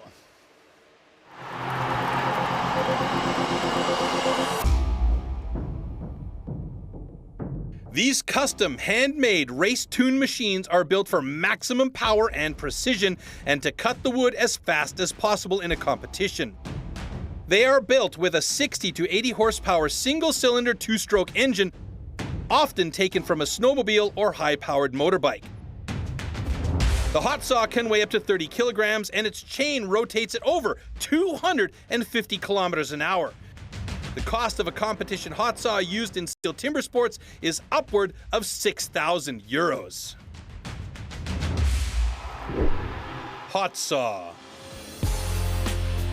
For the hot saw, power saws are called into action and the athletes have a space of 15 centimeters to cut 3 complete discs off a 46 centimeter thick wooden block. Jumping the start or cutting over the line will result in a disqualification.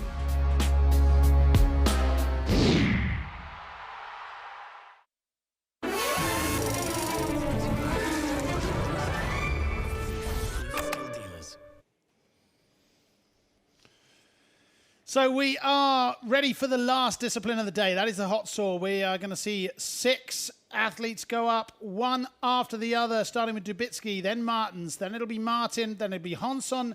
Heat 5 will be Lentz, and Head will go last. We will have a hot seat situation, so the current leader will take his place on the hot seat, and we will see if he will be tumbled from it. So we're going to see Mikhail Dubitsky go up against the hot saw first, and I say against it because it's man against machine, isn't it? It's all about control.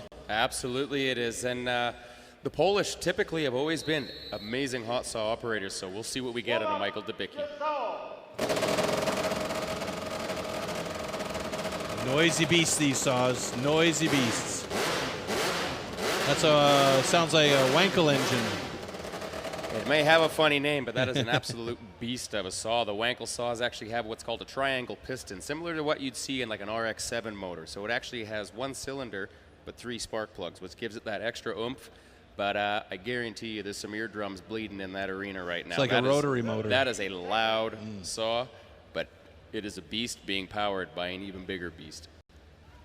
If anybody can control this saw, it's that man right there, the axe machine, Michael Dubicki, as we get ready for the first heat of our final event, the hot saw. Like we say, folks, don't blink. You might miss it. Ready. Stand to your timber. 3, 2, 1, go! Oh!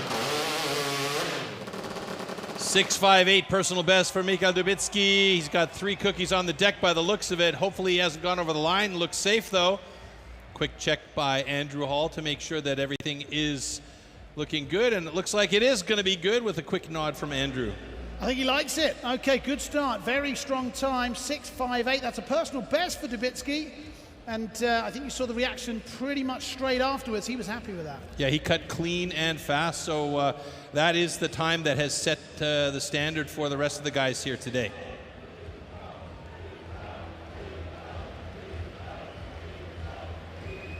Okay, your cut is good. Yeah, it's confirmed. Even fireworks for that. And the kids behind who have had high fives all day, or low fives in that sense. Very happy indeed. Mind your step there, Michel. Congratulations. That time was on the board. Michel Dubicki with a time of 6.42. It seemed it could have been smoother for me, Sterling. It could have been a little smoother, you know, but at this stage of the game, 3 on the deck is what he's looking for. Right. He had a little bit of a He actually came off the trigger in between cuts. And yeah, that's what I meant about smoothness. There was a stop-start feel for me. But a smart move in this case. He knew that even if he won this event, he didn't have enough points to take home an overall title. Right. So what he did is he put in a safe, consistent cut, which sticks him up on the podium for the meantime. And, you know, there's some people that maybe should have done that in the past, and that would have fared better for them. I wonder who you might be referring to. We'll reflect on that maybe later. Absolutely, but I think Michael Dubicki's going to be very happy with that. 3 on the deck, his day's done, currently sitting in 2nd place. Very interesting point there, very interesting point referring to strategy, and as you say, he's done all that he can do, and that is put a time on the board. So we'll see 5 more athletes go then. The wonderful team here at STIHL are just making the preparations on the stage. There are, of course, those huge protective, bulletproof shields there left and right, because bits of shrapnel can absolutely fling off these logs, can't they? Here we go. Yeah, those Lexon shields are super important for these guys. Oh yeah, this is Koen Martens. So this is the 2nd player in the hot saw. This is Koen Martens, a personal best of 6:66. Michael Dubicki placed himself on the leaderboard, currently in 2nd place with that hot saw time.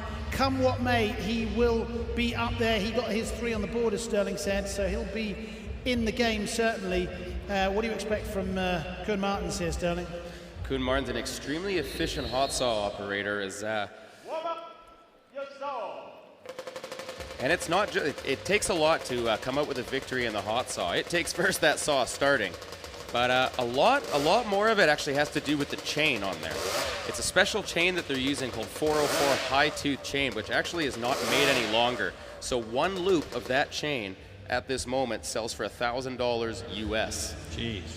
Absolutely. So anytime you see a chain come off, you will also see a grown man cry. So, but Koen Martens, a very, very efficient hot saw operator, very good at filing his own chains, and at this stage, he doesn't have anything to lose. So I expect to see potentially a sub 6 second cut here. Good luck, Koen. Here we go. This is heat 2, Koen Martens.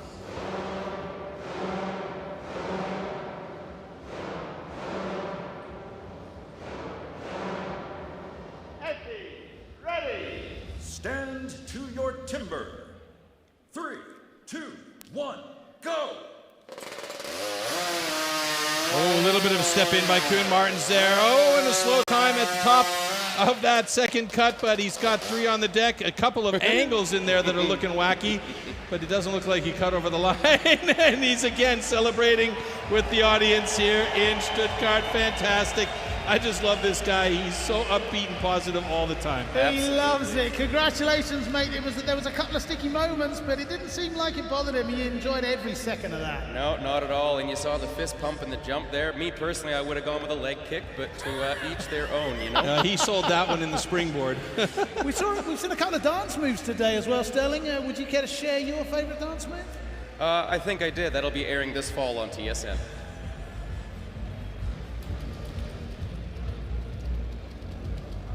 Okay, your cut is good. Congratulations, Koen Martens. A time of 7:24 puts him currently in 2nd place overall with just 4 athletes to go. He loved every minute of that. Yeah, you gotta like it when the guys can celebrate those victories, even if it isn't exactly where they want to be. Absolutely. Now, Koen Martens, we talked to him just before the show, and this 330 DC hot saw made by Dennis Cahoon out of Chico, California. He was telling me on Tuesday last week the decompression switch on his saw actually broke, and it fell off into the cylinder and scored the entire cylinder, ruining the saw.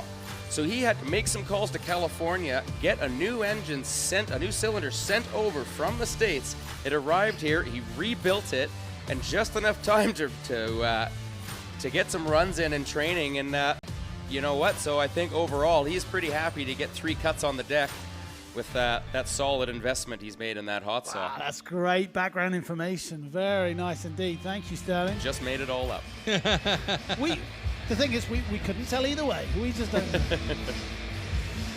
We are going to see Danny Martin now go up in the hot saw. The time currently to beat is 6:42. Everything to play for here for the local boy, Danny Martin. He holds a national record of 4.84, did hold the world record for a short time there as well. He's always very, very, very consistent with the hot saw. This is one of his favorite disciplines, and he's very good at it.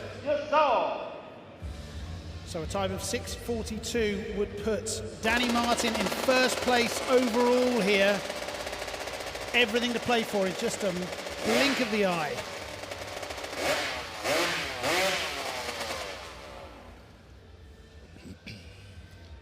And as you said, a time of anything under 6:42 would put him in first place here. But a time under 4.62 would give him a world record. And I can't think of any way that Danny Marr would rather end his Timbersport season than setting a world record in front of his home Stuttgart crowd. But that's going to take a little bit of energy from this home crowd.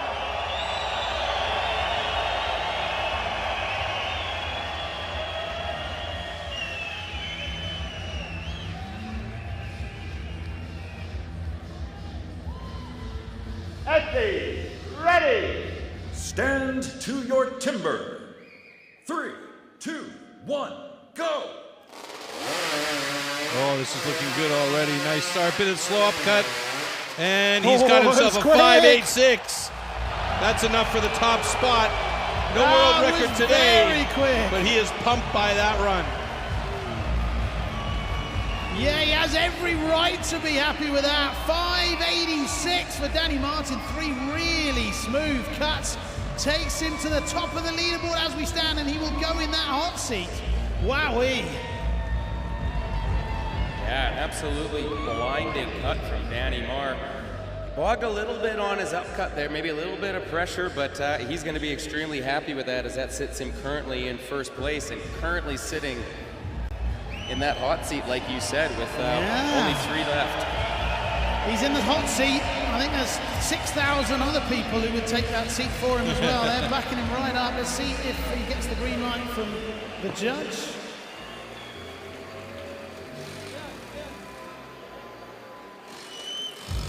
All right, your cut is go! His cut is good. Congratulations, Danny Martin. 5.66, in fact.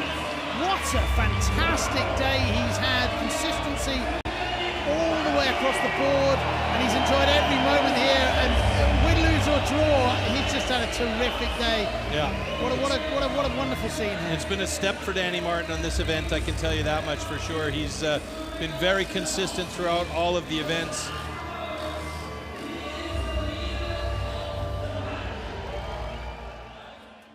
All right, as we see the replay here, and so this upcut is, okay, he went a little bit thick, and maybe a bit, you see that sawdust that was sitting on that block there, which means he might have been pushing a little bit hard, and so that the chain wasn't quite clearing the chips as efficiently as you would like. So that's the only reason we didn't see him down any lower, but you know what? 3 on the deck, a beautiful cut, currently sitting in first position.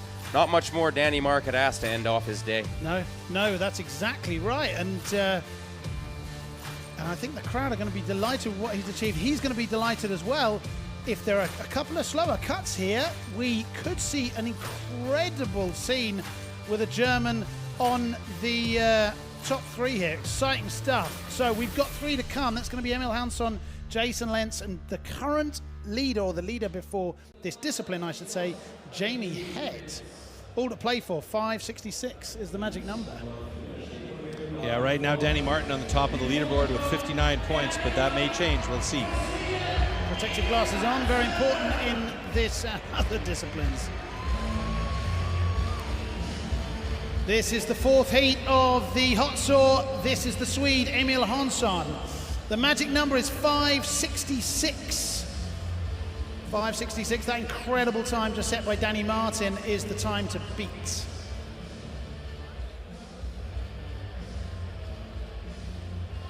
What's going through your mind at this stage if you're just setting up the hot saw, Sterling?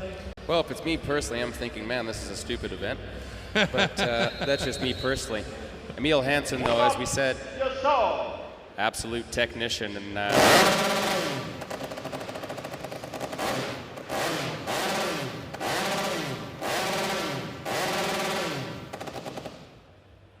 it's a bit of a choppy run on that motor. I'm wondering if that is a sign of it not being warmed up enough. No, that's a sign of a beast being wait to let out of a cage. These Gotcha. Wankel motors, they do sound a bit what we call dirty when they're not actually in the wood. They sound like they're running rough, but the minute that thing gets put under a little bit of load, they absolutely scream. And I've seen Emil Hansson cut a few times in his national championship and in other races, and he is very, very capable of posting a 5.66 time and jumping into that hot seat. Here we go. This is heat number 4. Emil Hansson.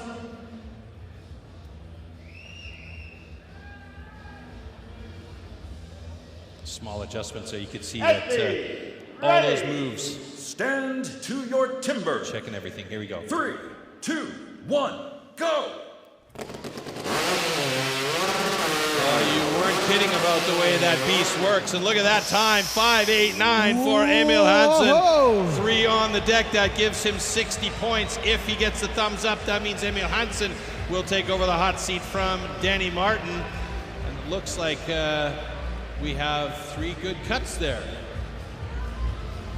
We see Danny Martin split screen here currently on the hot seat. He's going to have to wait and see if this time is confirmed, and if it is, if it's rattled down. Currently stands at 5.89, which is the second fastest hot shot time we've seen, but it would give him enough points currently, Emil Hansson, to leap over Danny Martin in first place. Let's see what the results from the judges.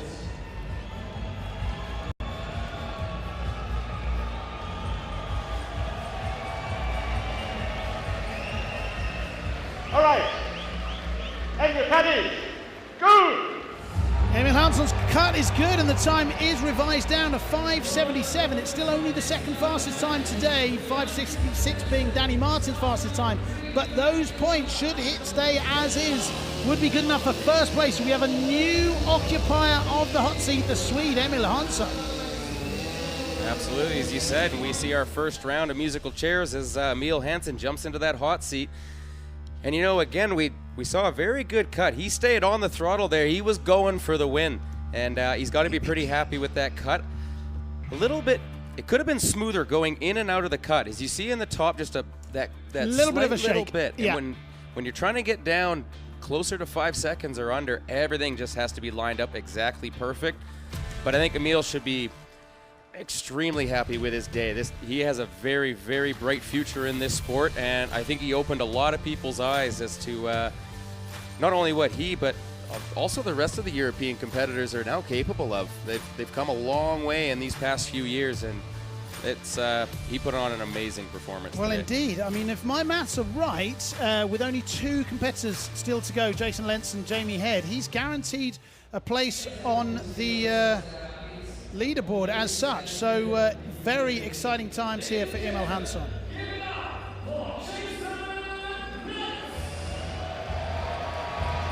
Jason Lentz, if he gets second or even third place, he'll move ahead of Emil Hansson here if he gets the second or the third fastest time. So he has really very little pressure, but under the circumstances, he's going to want to try and put the fastest time as he possibly can on the board so that he can prevent Jamie Head from doing any damage to his points. Let's see how well he does here. Time for the win, 7.24.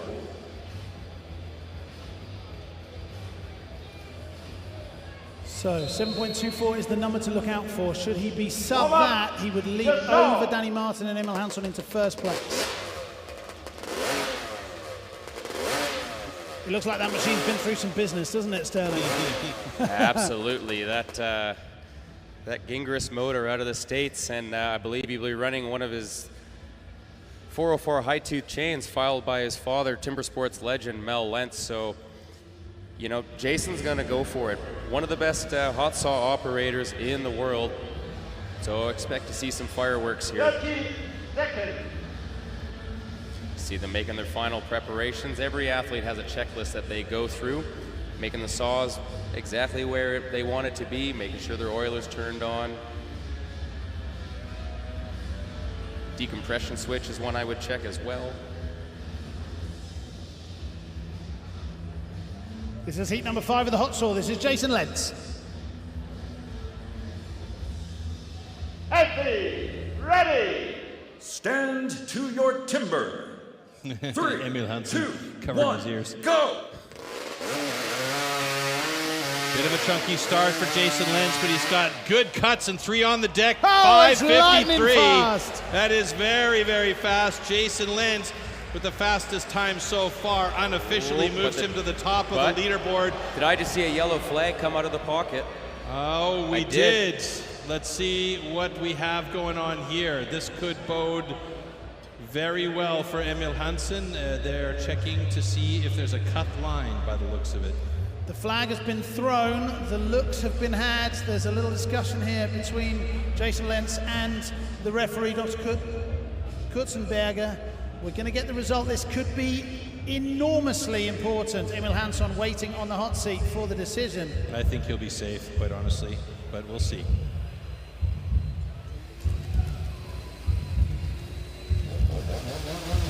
Okay, we have a DQ, cut the line. Oh, that is unfortunate for Jason Wow. Lentz. DQ for a cut line, so that leaves Emil Hansen safe on the hot seat, and that leaves it up to Jamie Head, our last competitor, to come out on stage. And basically, all Jamie Head has to do is cut better than a 7.24, and he's got it in the bag. Danny Martin and Emil Hansen guaranteed silver and bronze at least here. Oh, wow, right there Just it a bit is. thick on that far side. You see, not quite squared up to the log. Coming in a little bit too hungry. Yeah, he's not going to be happy with that at all, but he was going for it. You know, you can bet that he was going for a world record or at least a win, and sometimes when you come in that aggressive, things like this can happen. But also, the braveness of Jorg, our referee there, should not be understated for telling Jason Lentz that he was DQ'd. The rules are going to be followed here at Timber Sports. But, Absolutely. I know exactly what you're saying. Absolute desperation for Jason Lentz. That mistake right there has cost him, potentially the World Championship, and he knew it immediately, didn't he? You saw that in his face. Right, so we've got one more heat to go. Who will take silver? Who will take bronze? Who will take gold? It'll be Hansen Martin or maybe this man, Jamie Head.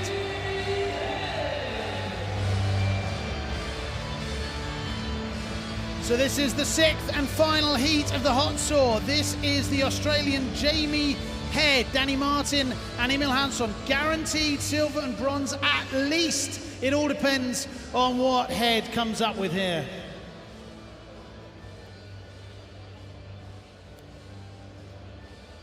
And just looking at the leaderboard here, all Jamie really needs to do is put 3 on the deck, but sometimes that can be a lot more daunting than one would think.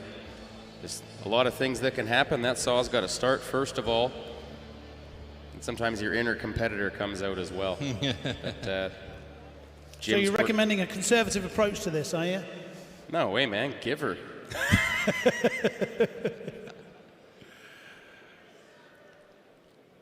Last minute consultation with the referee Andy Hall here. We've had one DQ already in heat 5. We wouldn't want another one in heat 6. So making sure that all of the rules are followed here. So again, if he puts 3 on the floor, so in other words, 3 clean cuts and doesn't cross over the line, stands a good chance here of a good place on the podium. I'd be curious to be a fly on the wall in this conversation right now to know what's being said by Andy Hall out there. I think they're just making lunch plans for tomorrow, but I can't quite read. I think they're deciding who's going to pay for the Uber later. Back to the hotel. Joking aside, this could be decisive. This is the 6th heat. We're being told what the problem is. Okay, we're hearing that Jason Lentz has put in an appeal against the decision of the disqualification. So we're going to have to check, or the referees are going to have to check, based on the appeal from Jason Lentz after the disqualification in Heat 5. So what's the potential here? This is an appeal of Jason Lentz. Under the judging team, we're discussing this appeal, and then we come back to the decision. Okay, so the appeal from Jason Lenz because of the decision on his cut line. So what's the possibility that or something that could happen here, Sterling? Is it maybe if the decision is made, is he allowed to do a recut? And would that make sense? I don't know. This is new territory here, Timber Sports fans. We've never had this before. So you can see the referees consulting with the Director of Sport, Spike. With our two global sport directors there, Spike Milton. Nathan. And I see Nate there as well. Okay, all of the shakers and players here and the decision makers in STIHL Timber Sports are involved in this process. We're going to have to wait and see. Okay, should there be a decision by the referees here, what could it look like? What could the option be? Troy mentioned possibly a recut, or are the cookies still available? Can we go back and look at them again? How does that work? Well, it also depends exactly what the appeal is based on. If he's appealing the cut line, and I don't have the rule book right in front of me, and I also don't read good, so but the judges could go back and look at the replay, or maybe the block wasn't squared from the start. I don't actually know. We're going to have to wait for a final word here, but we are in unprecedented territory. Yeah. A little bit of drama during a Timber Sports series Fascinating is nothing new. stuff here at the World Championships in the Porsche Arena. We started our day off with some drama. Why not finish the day off with some drama, right? Yeah, so, that's exactly it's what just it to keep feels things like. interesting here for our audience in Stuttgart and around the world, watching everywhere. So we'll get the update from our judges once they come back up on stage here, and we'll hopefully have a clear and concise decision for you as to what is in fact happening. And unfortunately, the problem here for Jamie Head is that adrenaline is ramped up in him, and right now he's probably shaking in his boots trying to just wait for this adrenaline to get shot out through that saw into the block. Well, just checking the machine there. Does he not want it to cool down too fast, or what's the Well, thought there? absolutely. So these competitors all go out and are allowed a specific time to go and warm their saws up before they go out on stage. So the question also becomes, is it a disadvantage to Jim while we're waiting for this appeal, because his saw now cools down? All right, we discussed the case within our judges committee. The appeal was because there was a noise in between the starter's cadence, but the judges committee decided that the appeal is not allowed and the DQ stands. Right, fascinating scenes here in the Porsche Arena in Stuttgart. The complaint, the appeal by Jason Lenz was that some noise had affected his preparation in the warm-up, but that appeal has been denied by the judges, so the decision of the disqualification will stand. The time from Lenz will not go on the board, and we will see the sixth and final heat here from Jamie Head. Wow, scenes here in the Porsche Arena.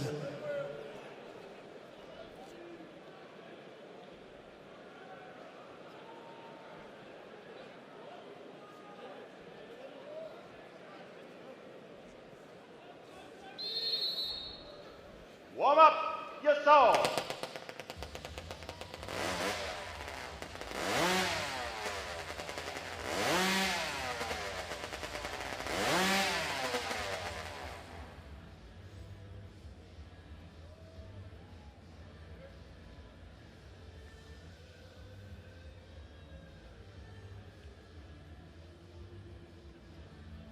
All right, last wrap of the starter here, and we are up to our final competitor. 30 seconds. You can see Emil Hans on there, screen and screen.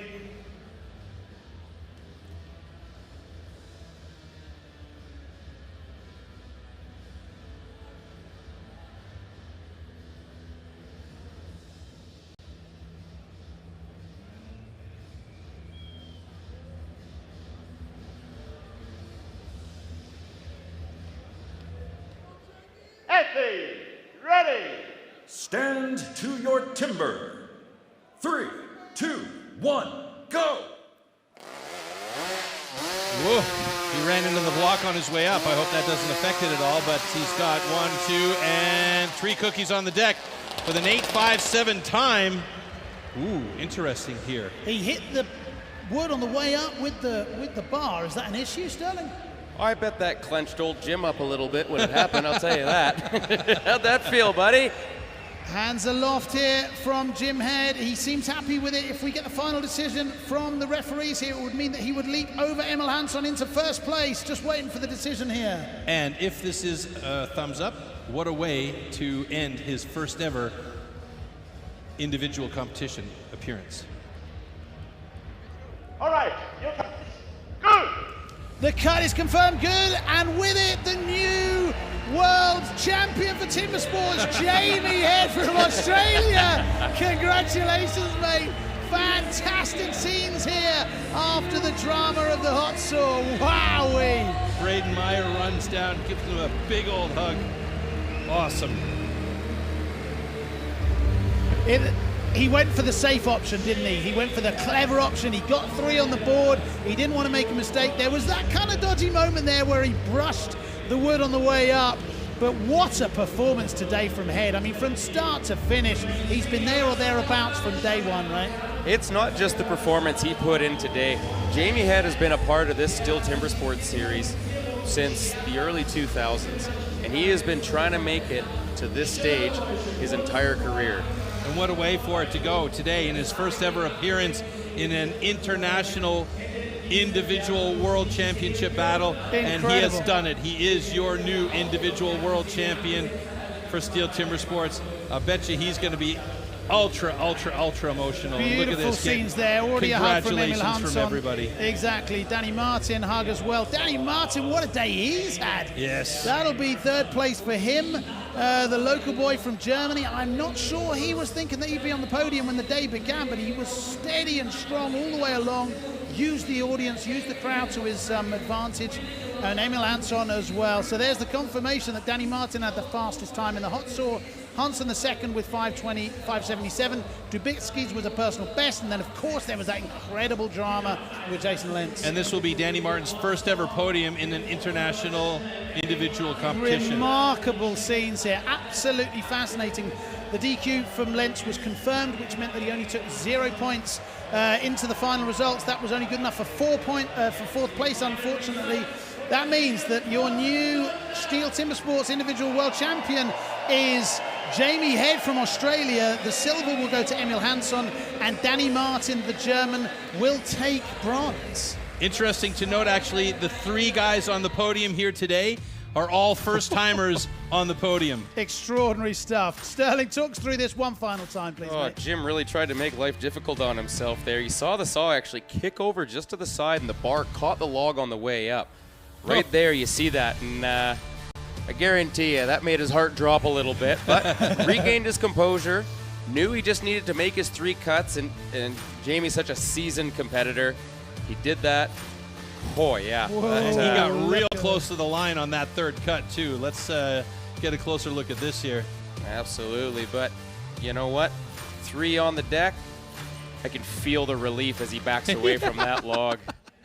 Look at the smile on Danny Martin's face as well, though. He's absolutely delighted. The local crowd have loved this as well. They've been supporting him from the very beginning. Yeah, 3 that I think it's fair to say at the beginning of the day wouldn't maybe have had on that list. Jamie Head will be crowned the new world champion. Silver medal will go to Emil Hansson. And Danny Martin, the crowd favorite, he'll take bronze. Wow. 3 first-timers on the podium, and what a day for Jamie Head. His first ever appearance at an individual world championship, and he takes the title. Big congratulations to him and obviously Team Australia. I mean, dominant performances this weekend. Fantastic. Well, exactly. We saw the team from Australia win yesterday, as Troy mentions. We've now seen the individual be taken by an Australian as well. The last reigning world champion was also Australian. What has the rest of the world got to do to try and break this? I don't know. Maybe stop having flights come overseas, I think, at this point. Like, we're running pretty thin here. Snatch those visas, right? Absolutely. No, joking aside, great stuff that we've seen today, wasn't it? It was just amazing. It was amazing competition. Like we said, the grit and determination by those guys to make it through at the end, DQs and everything. So thank you very much, Sterling. We'll go back to the arena to Florty for the final ceremony. It is a great pleasure to welcome you all to the winner's ceremony of the STIHL Timbersports Individual World Championship 2023. Porsche Arena, are you ready to make some noise? Porsche Arena, wo seid ihr? Die Athleten sind schon da und wir freuen uns jetzt auf die Winner Ceremony, auf die Siegerehrung. Und die Bronzemedaille wird jetzt übergeben von der Repräsentantin von unserem Sponsor von Ford, Patricia Zaba von Ford Marketing. Welcome. She is giving the bronze medal now to... The bronze medal goes to Danny Martin, Germany, Bronzemedaillengewinner bei den STIHL Timbersports Individual World Championships 2023. The man from Germany, Danny Martin.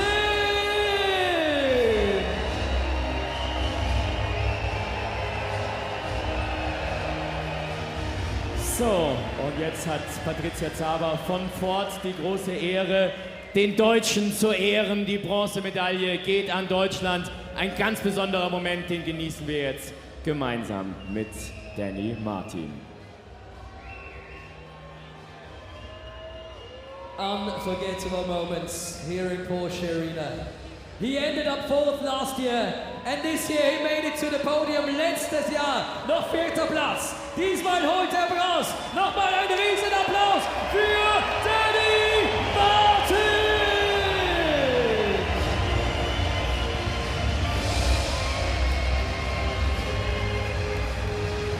Time to meet the silver medalists. The youngest competitor, coming last in the first discipline with an unbelievable finish. Let's give it up for the man from Sweden. Let's give it up for Emil Hansson. Wow! Was hat der für ein Finish hingelegt? Nach der Enttäuschung in der ersten Disziplin.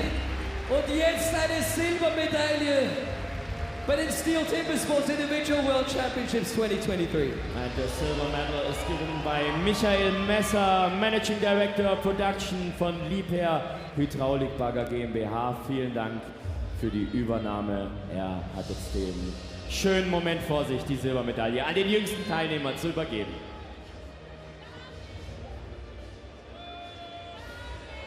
What a sensational performance. Da hängt sie, die Silbermedaille. One more time, give it up for the silver medalist. Make some noise for Emil Hansson. 22 years old, 22 Jahre alt und die Silbermedaille. Vize-Weltmeister. So, jetzt kommen wir zum großen Moment. Porsche Arena, are you ready to meet the STIHL Timbersports Individual World Champion? Die Goldmedaille geht an the man representing Australia. Give it up for Jamie Jim Hay!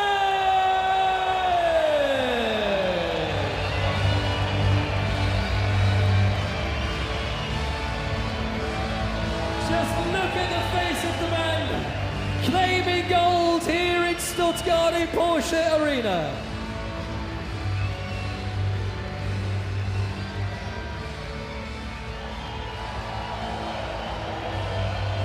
The gold medal is given by Karin Teber, Vice Chairman of the STIHL Advisory Board and member of the Supervisory Board. Sie ist die stellvertretende Vorsitzende im STIHL-Beirat und Mitglied im STIHL-Aufsichtsrat. Karin Teber mit der Goldmedaille für den Weltmeister.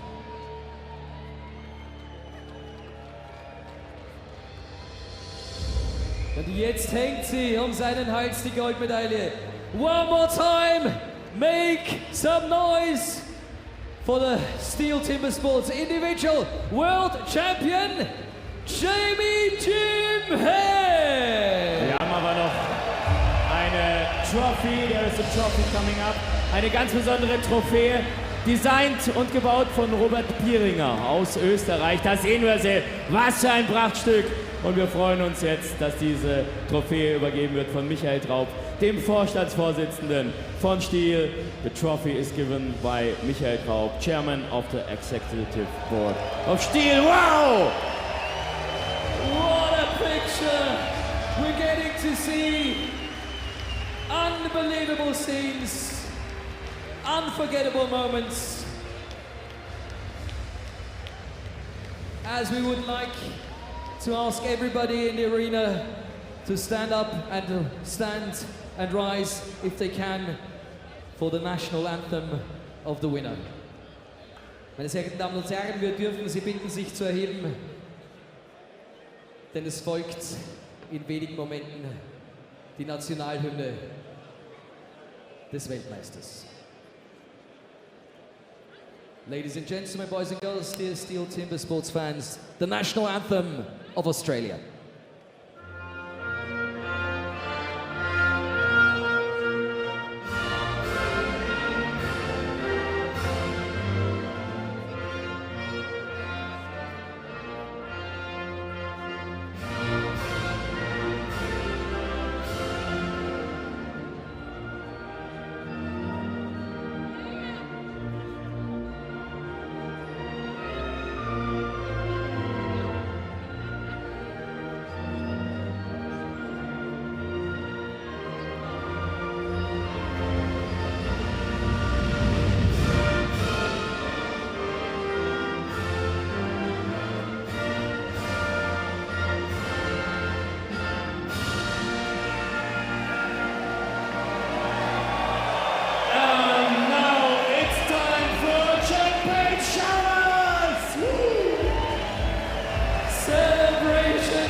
Sie haben es mal wieder gezeigt.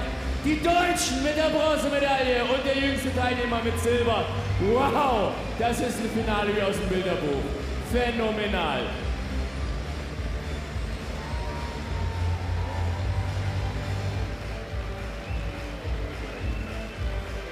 And of course, we'd like to invite all the other athletes to enter the stage. Gerne nochmal einen Riesenapplaus für alle 12 Teilnehmer, die heute hier unfassbar abgeliefert haben. Sandy, hast du etwas Vergleichbares schon gesehen? Ich nicht. Nein. Ich hab's gesagt, ich war vor 10 Jahren das letzte Mal mit dabei und es ist 10-mal krasser. Porsche Arena, ihr seid so geil. Was für ein Wettbewerb. Ein großer Applaus auch für alle Athleten des Tages.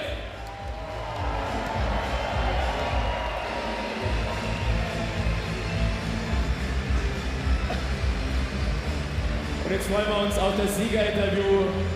Floti beim amtierenden Weltmeister, beim neuen Weltmeister. Jamie, you can't get out of this one. The whole world was watching Porsche Arena tonight. It was an unbelievably close competition. And you're standing here on top, holding this wonderful trophy. Anything you want to say to the crowd here in Stuttgart? Anything you want to say to everybody back home? Yeah, first of all, this is the best arena we've ever been to. I'd like to say thank you to the whole crowd, the Australian fans and the fans here, for everyone. It's what makes it worthwhile for all of us. That's why we travel so far to be here. And just like to thank my team, STIHL Australia, for everything they do for me. And, you know, I can't even believe that I'm standing up here. Da kriege ich Gänsehaut. Er sagt, er hat noch nie in so einer geilen Arena STIHL Timbersports ausgeführt. Er bedankt sich vielmals beim Publikum, bei seinem Team. Und er hat gesagt, er hat bis zum Schluss nicht geglaubt, dass er am Ende hier oben stehen wird. Es ist ein Gänsehautmoment für ihn, es ist ein Gänsehautmoment für uns. Jamie, what are you going to do tonight? Not much, mate. I'll probably go to bed. Won't have any beers or anything like that. That's not what Aussies do, eh? No, I'm pretty sure the boys have got a pretty big party installed, so we'll see how it goes. Also er wird noch ein bisschen feiern mit seinen Jungs. Er sagt nochmal ein riesen Dankeschön. You can say thank you to the crowd because these are going to be the last words before we hand back to the studio. So this is yours. Yeah, thank you very much to the crowd. Thank you to all the viewers at home. Can't do it without you guys. Big thank you to STIHL, most of all. Thank you very much.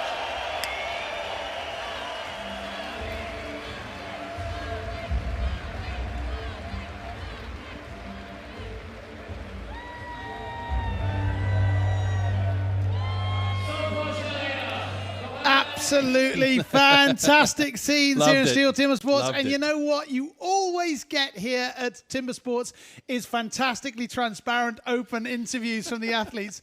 Congratulations from my side one final time to Jamie. Fantastic. Very quick final word from you, Sterling. Yeah, you know, that was what a final. You know, it had everything. It had drama, DQs, personal bests. Super happy for Jim. Yeah. Extremely excited for the youth in our sport. Emil Hansen coming up there second. And I was looking at the leaderboard. After a loss, he was last place at the underhand. And he clawed his way all the way back to a silver medal. That's a lot of determination. And Danny Martin taking home a win in the hot saw and a bronze medal. That's a pretty happy podium right there. And I don't think we could ask for much more here in Stuttgart. Brilliant. Thank you so much, Sterling. We'll do this again. Final word from you, sir. Well, all I can say was today was an absolutely fantastic event. Congratulations to all the guys on the podium. Well done. Thank you ever so much to all of you for watching. We've had a blast. Take care. Word of the day, butt log.